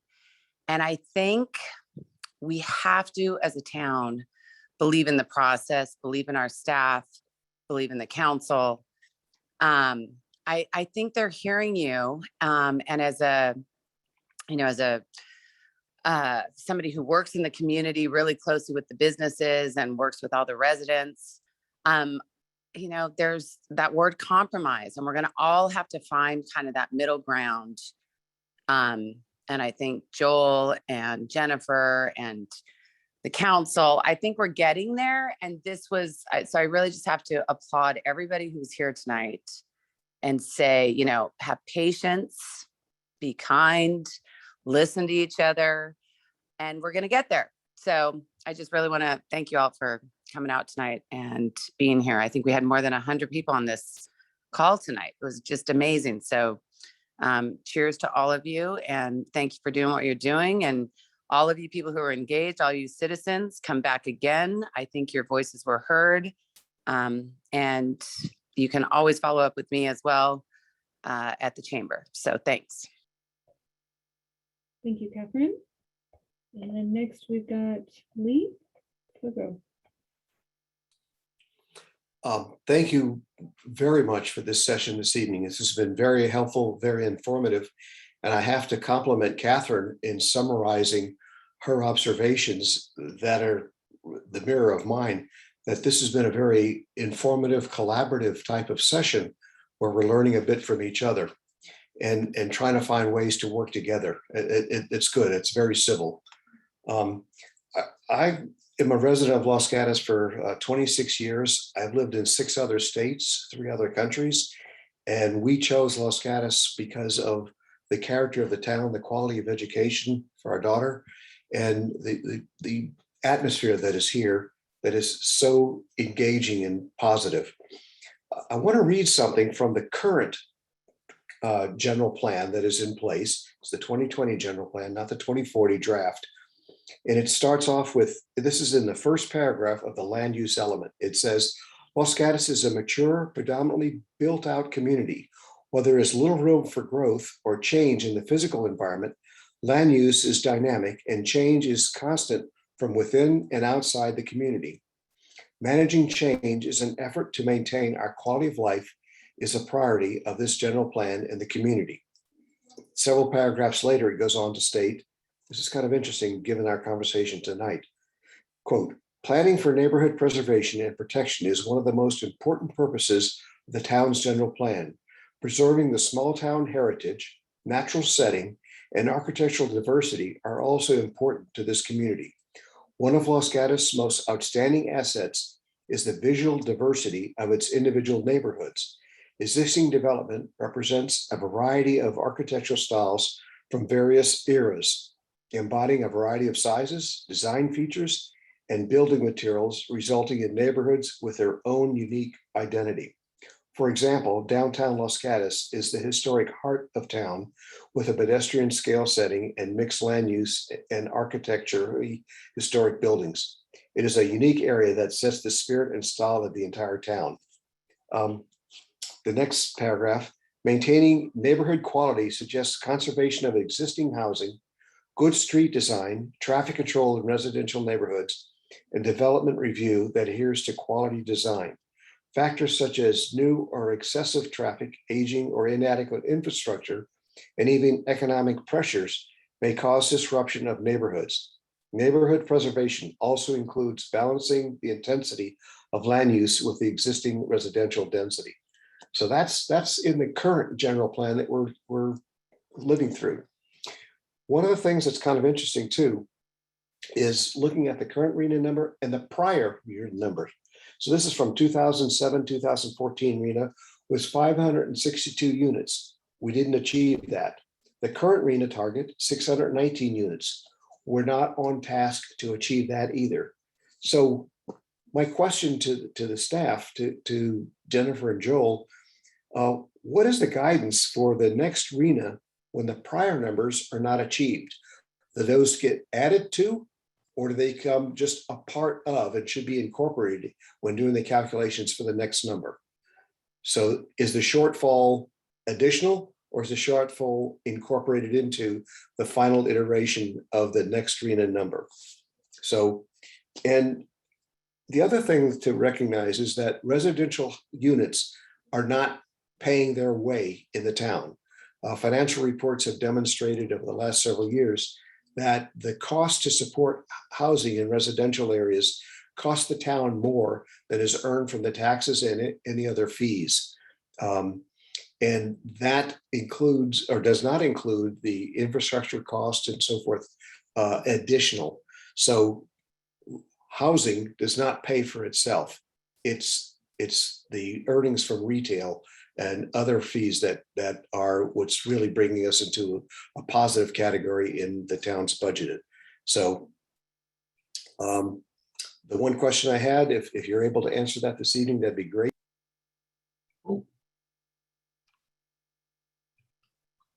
Sorry, Lee, I think we just hold on one second. Jennifer, can. Yeah, it looks like he dropped. Let's see if we can find him.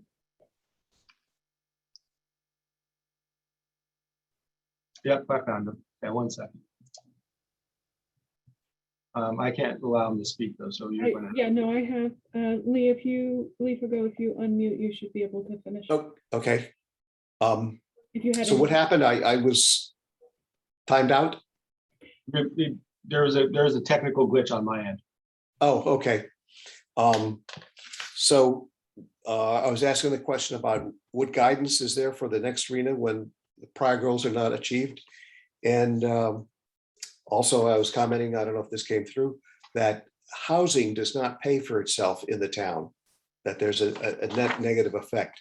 And so we need to keep that in consideration.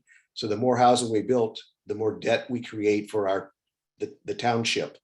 So I believe in more equity, diversity. I believe that is what makes the character of the town very much one of the standards they have here in the quality of life. And I think we need to continue to do that. Some affordable housing is also, I think, part of the mix that we should see going forward, but let's do it in a reasonable fashion with reasonable numbers. So thank you very much. Thanks, Lee. So I'll speak quickly to your first question about whether or not numbers get carried forward or whether they get incorporated into the next cycle. They do not. So you are also correct. The town, well, at least since I've been here, and this is the case in many jurisdictions, they're unable to achieve their RENA numbers over a specific cycle. So in this cycle, for instance, ABAG MTC created a methodology, which is how these numbers were derived. Ultimately, we are not building the housing. We just have to have rules in place so that, again, as we move into the housing element update process, we can show sites and or programs, such as with our ADUs and our missing middle, along with others, to show the state that we have the rules in place to be able to achieve those numbers at the various affordability categories. We likely won't reach those numbers in the next cycle either. So, and then we'll see what the new methodology is and what the new number is in probably about 2030. We'll probably start hearing about those numbers and that methodology. And then lastly, I think you were referencing the cost for services.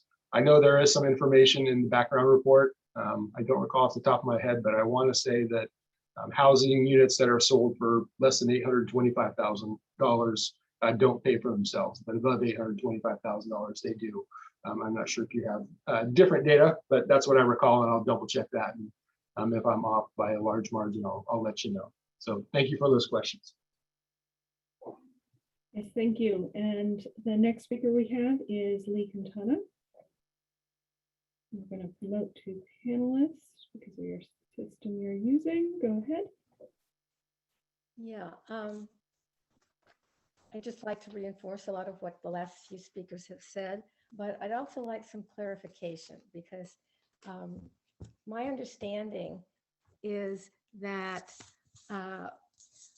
we're talking about a 2040 plan over a period of 20 years.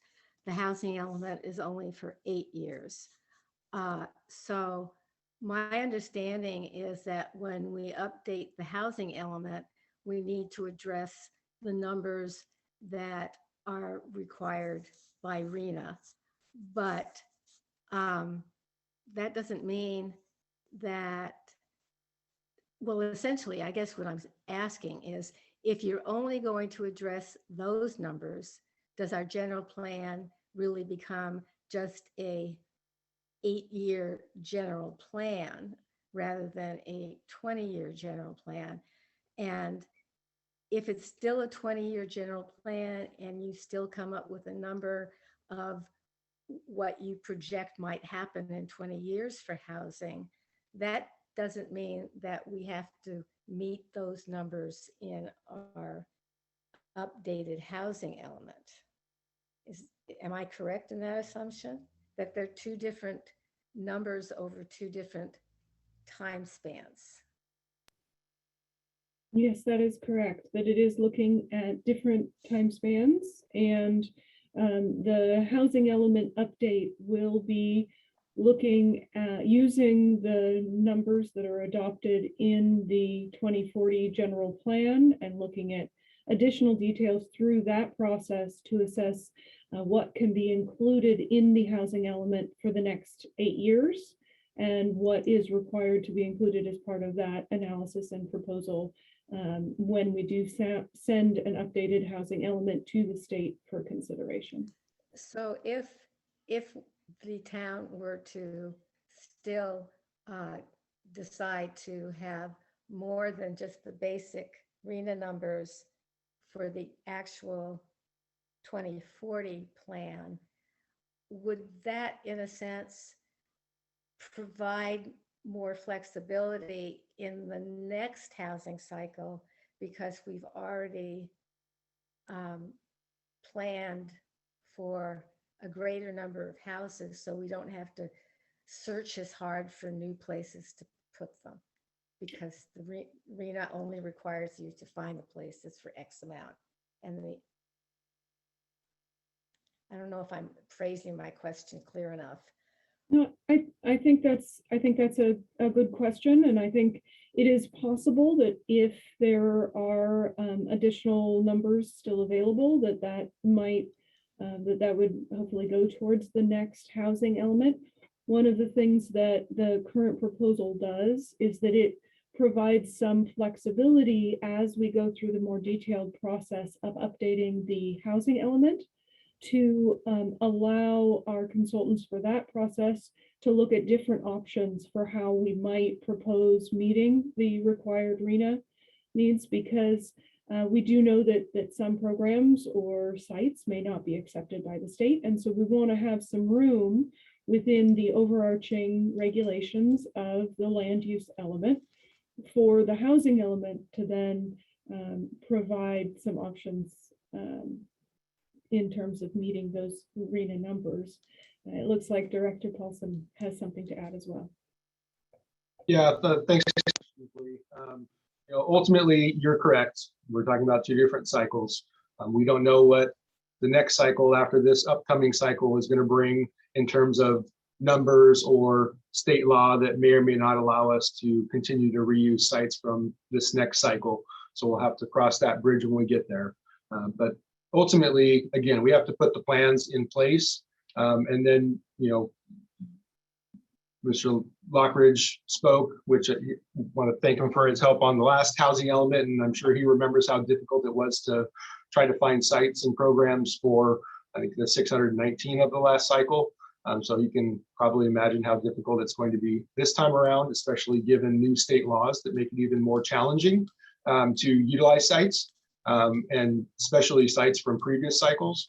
So that's what that housing element effort will dive into.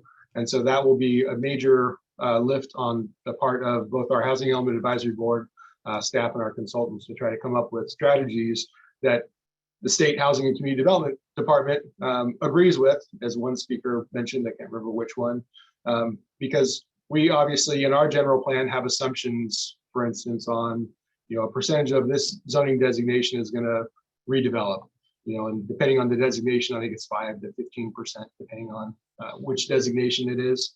And they may not agree with some of those assumptions. And so as you start looking at the numbers, and I know a lot of people talk about the numbers as the 2464, which was in the land use alternative framework, for instance.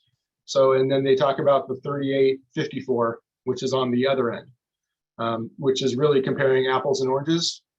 The 2464 doesn't include the 475 existing units that have already been approved but are not yet built, whereas the latter number does.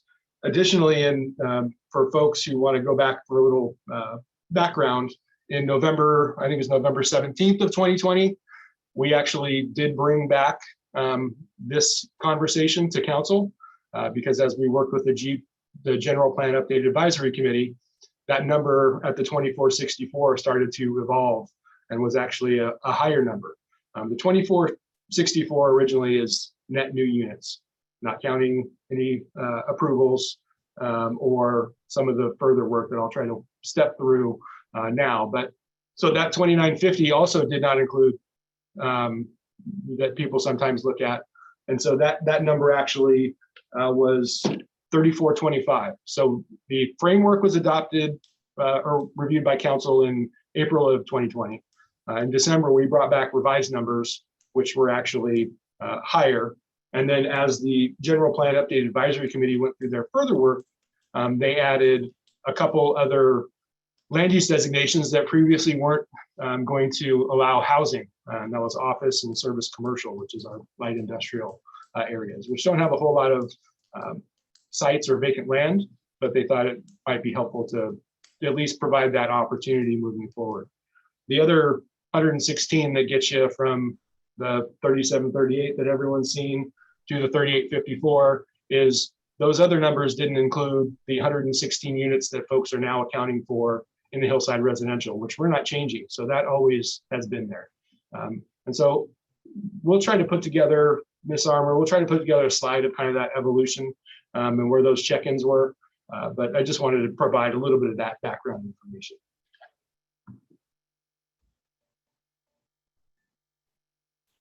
Okay, great. And we'll move on to the next speaker. Let's see, Phyllis.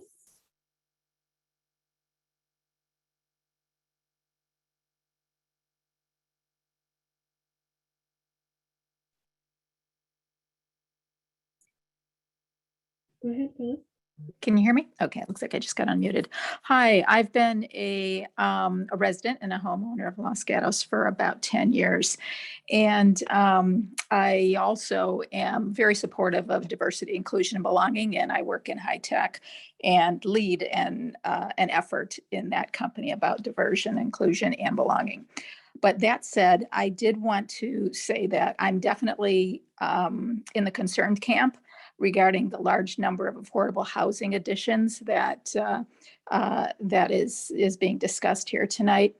And being a practical person and a business person, I think that for someone who's worked long and hard to make it here in Los Gatos and get here, I think it's important for the the city to consider that tax revenues will go down if property housing goes down. And if the prices of our houses are, because people are starting to leave and we're bringing in a lot more affordable, I think there could be an unintended consequence there that needs to be thought through. So, that said, I know, we have this great city of Los Gatos, and I think that everybody's proud to be here.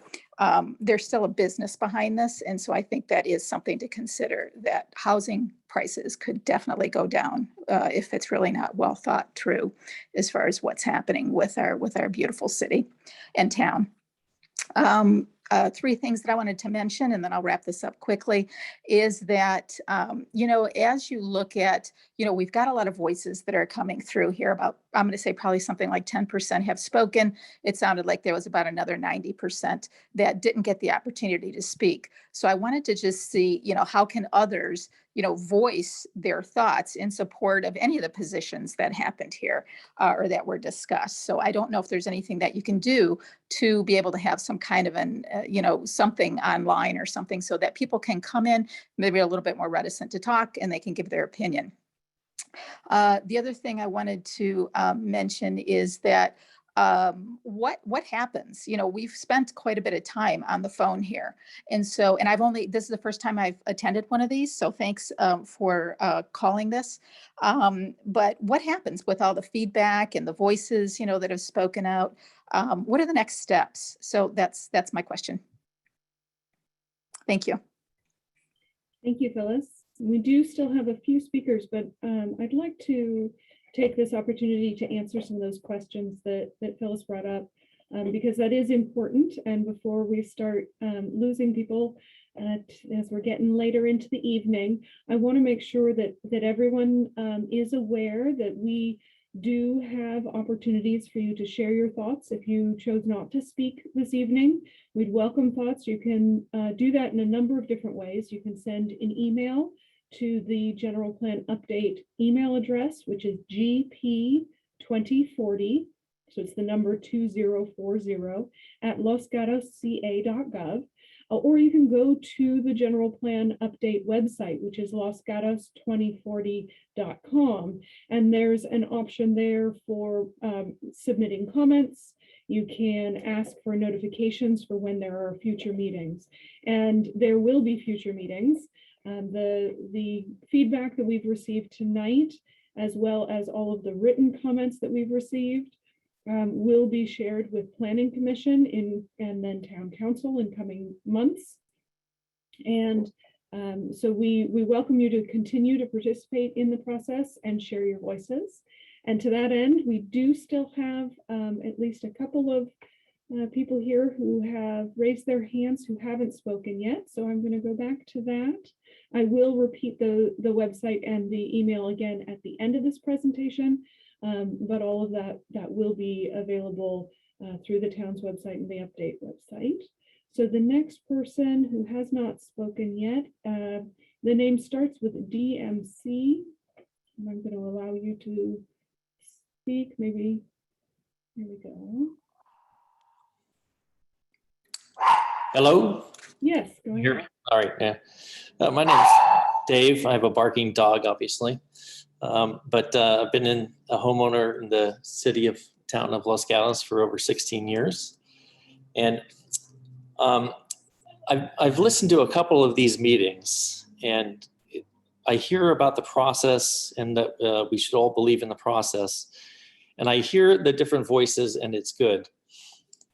But I would suggest, I mean, something compelled me to speak today, and that was when I heard Mrs. Verga, the Jillian Verga that came on earlier, that said the process is we should all believe in the process, and the process is all part of this meeting, and we're all being heard.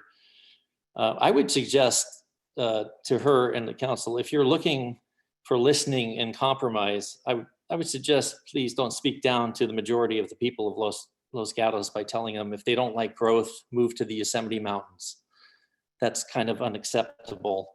And it's a bit elitist. And the person that came on after that said, I would like you on my council, I think that's kind of indicative of the problem we have here in the process. And moving on further about the process. From the last meeting, I believe Councilman Hoods asked the town manager, how was this number increased from 1993 to 3904? That answer was wholly surprising and wholly unacceptable. As I recall, she mentioned meeting with a contractor pro bono, getting and taking his advice on the number of units that could be built in his opinion, which obviously should not be a surprise given he's biased, he's a contractor. The more units you build, the better off you are. So the fact that that wasn't actually shared with the council, the number was raised unilaterally by an unelected town official without conferring with the council before that number was raised is surprising. And I think that needs to be explained in a written letter. I think that needs to be explained to the town. How did this happen? Where was the process breakdown and what's being done to correct it? If it is indeed the case. If I am wrong, please correct me with that letter. And finally, I would just say that we would expect the town of Los Gatos, which is a small town, has obvious issues in fire and in traffic and in all kinds of other areas, that we are not just landlocked. I mean, we are sitting on a mountainside. We have obvious issues both geographically and with traffic and with the number of units of housing. To say that we can just grow and if you don't like it, leave is wholly unacceptable. It's just not, it's not productive. And I don't think a lot of people on the call or other people that were probably not going to speak as myself took lightly to it. So there's a voice that is differing, and I would believe that you should listen. And for that, I will yield the rest of my time. Thank you, Dave. Thank you for sharing your comments and your concerns. For more information about the housing numbers and how they've changed over this process, I do invite you to take a look at the staff report that was prepared for the joint Planning Commission Town Council study session that was held on September 20th. In that staff report, we do go into those numbers some and explain the step-by-step how they changed over the process. We have worked to try and talk on that, but we appreciate the concern and hear that from you. So we are interested in providing that information and invite you through the town's website. If you go and take a look at agendas, you should be able to locate that staff report from that meeting with that additional information. And let's Let's see if we've got anyone else here who has not spoken, who'd also like to share their thoughts. E. Werner, looks like, go ahead, you should be able to speak once you unmute. Hello. Yes, hello. I'd like if you both could address the issue of water. And I'd like to know what it, in the general plan, whether or not water usage correlates with development and housing. And I would like to know that the general plan addresses that. As you know, in the West, it's more than evident that we're not just in a temporary water shortage situation, but it's just changing. The climate's changing. And because of that, I think that we've gone way past developers putting in low flow toilets or faucets, but we have a serious water usage issue. So I'm wondering if you could address that. And if it hasn't been addressed, how can you provide a formula that will correlate between development and future water usage in the town of Los Gatos? Second, I had a question about transportation, and I'm not talking about bicycles or scooters, but I'm talking about moving people. And I know a number of people tonight have addressed the transportation concerns. So what has the town done to move people? For example, I recall at one point in time, there was a small bus that was a free bus that moved people from the Los Gatos Boulevard into downtown. I don't know the exact route, but I would think that this should be an imperative part of the general plan, that Los Gatos addresses the ability to move people. And I'm not talking about the VTA, but just within Los Gatos. And so I think that too should be in the general plan, how to move people. And then last, I wanted to ask you, as far as affordable housing, as it relates to the North 40, how many affordable units are you aware of there? And what is that affordable price? Because someone earlier this evening in the discussion had mentioned wanting to include those, of course, in the community, whether they were working, cleaning homes, or in the nail industry. And so my question is what is affordable housing? And I'm using North 40 as an example. If you could tell us what those units are and how much they are. Because if the number is, for example, 800,000, I would sincerely doubt that it would be affordable to purchase those homes. So I don't consider it to be affordable housing. And those are my questions. Thank you for sharing those questions. I'll get started with providing a little bit of information in response to those questions. For water usage, clearly drought and water provision is of concern throughout the state of California. And one of the things that is a really important part of the general plan is the sustainability element. Also discussed within the general plan is talking about services, including water service and other services to the businesses and residential within town. In addition to that, and so taking a look at some of the goals and policies in those sections and how those try to address the concerns and make sure that we are providing for the community over the next 20 years. In addition to that, there also is analysis of water usage in a broad sense in terms of the potential impacts of the proposed, the draft 2040 general plan, and that's in the environmental impact report. And that analysis is based on the contracts and information that the water purveyors have in terms of providing service in the future. And based on those numbers, there is sufficient water. But as I started with, the sustainability element and what we can do to reduce water usage so that there will continue to be sufficient water as we deal with droughts like this year is a really important, a key element of this general plan. And then your second point was about transportation, and there are a number of different policies.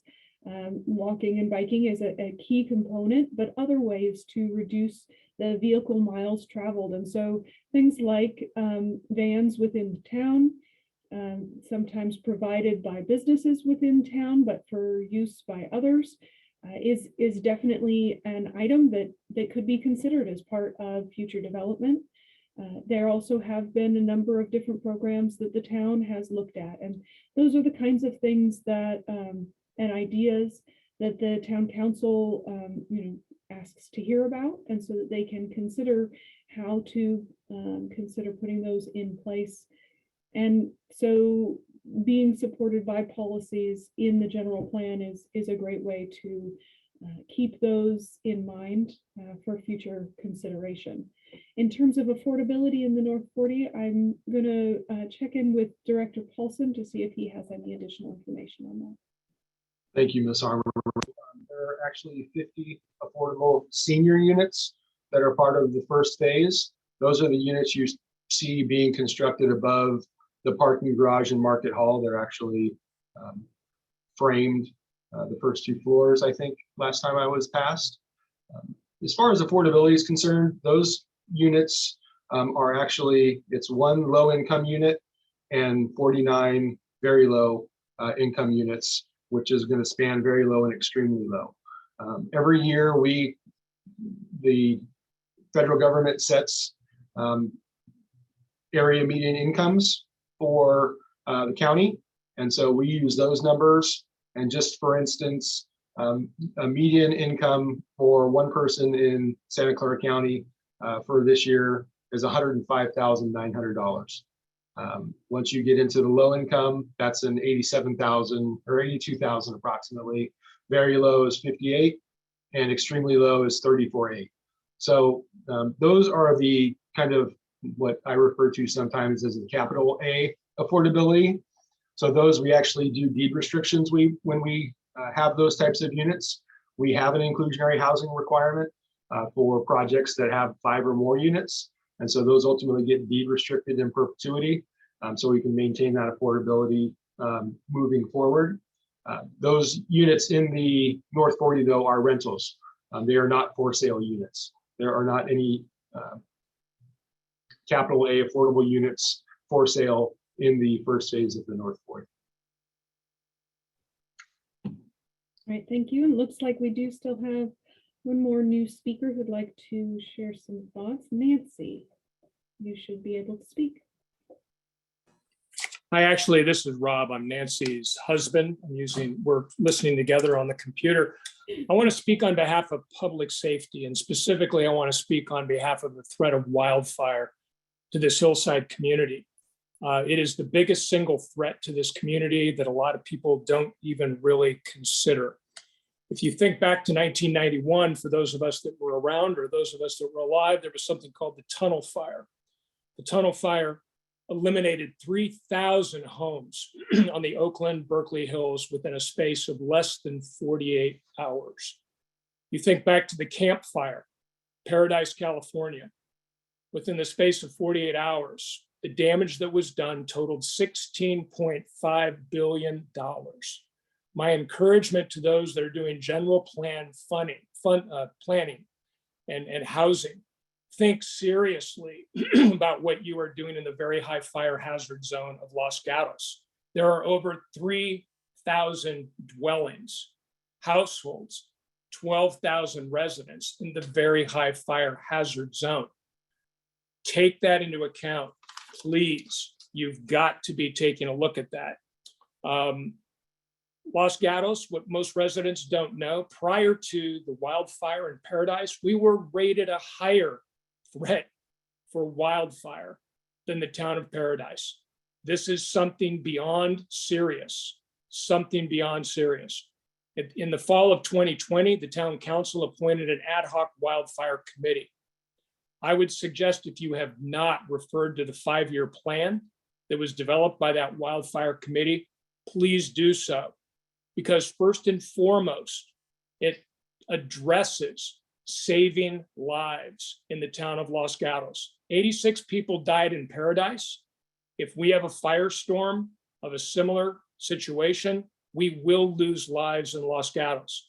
And your planning efforts can have a direct impact on saving lives.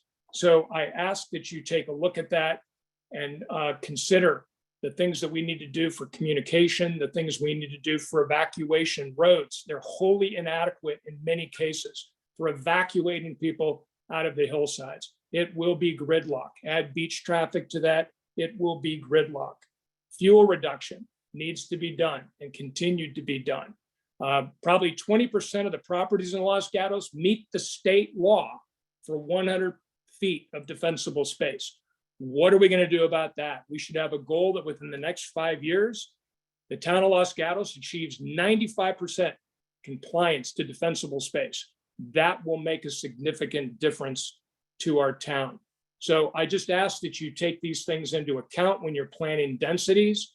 Are we putting more people in harm's way before we are taking prudent measures to reduce the potential for wildfire in our community? So again, I want to thank you for the opportunity to speak tonight.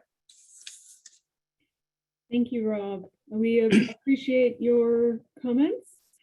And I do want to add that fire safety was definitely a high priority in the discussions of the General Plan Update Advisory Committee, so much so that they chose to not allow any increase in the maximum allowed density in the hillside residential zone for that very reason. And so I'm actually going to use your comment actually as a segue, because your comment about defensible space and how important that is and how we should have policies that's exactly the sort of comment and suggestion that can be very helpful as we move forward to the next steps in this process. If you share specific ideas, if there are additional policies that you don't find in this draft 2040 general plan that you think should be there, advocating for some of these details or specifics, then we welcome those that we could, if you share them with us in writing, and then we can share with Planning Commission in addition to any comments we summarize from this evening's meeting.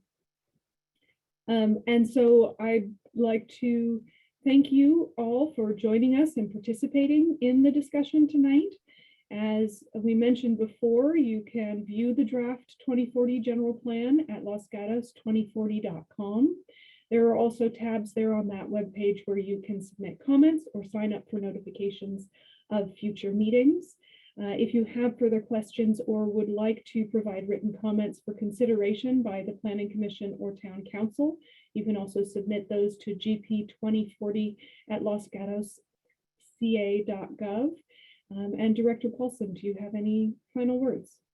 Yes, thank you. And so again, thank you everyone for joining us. I just wanted to, since we have so many citizens on this Zoom meeting, I wanted to put in a plug for our current adult commission and committee recruitment that is going on.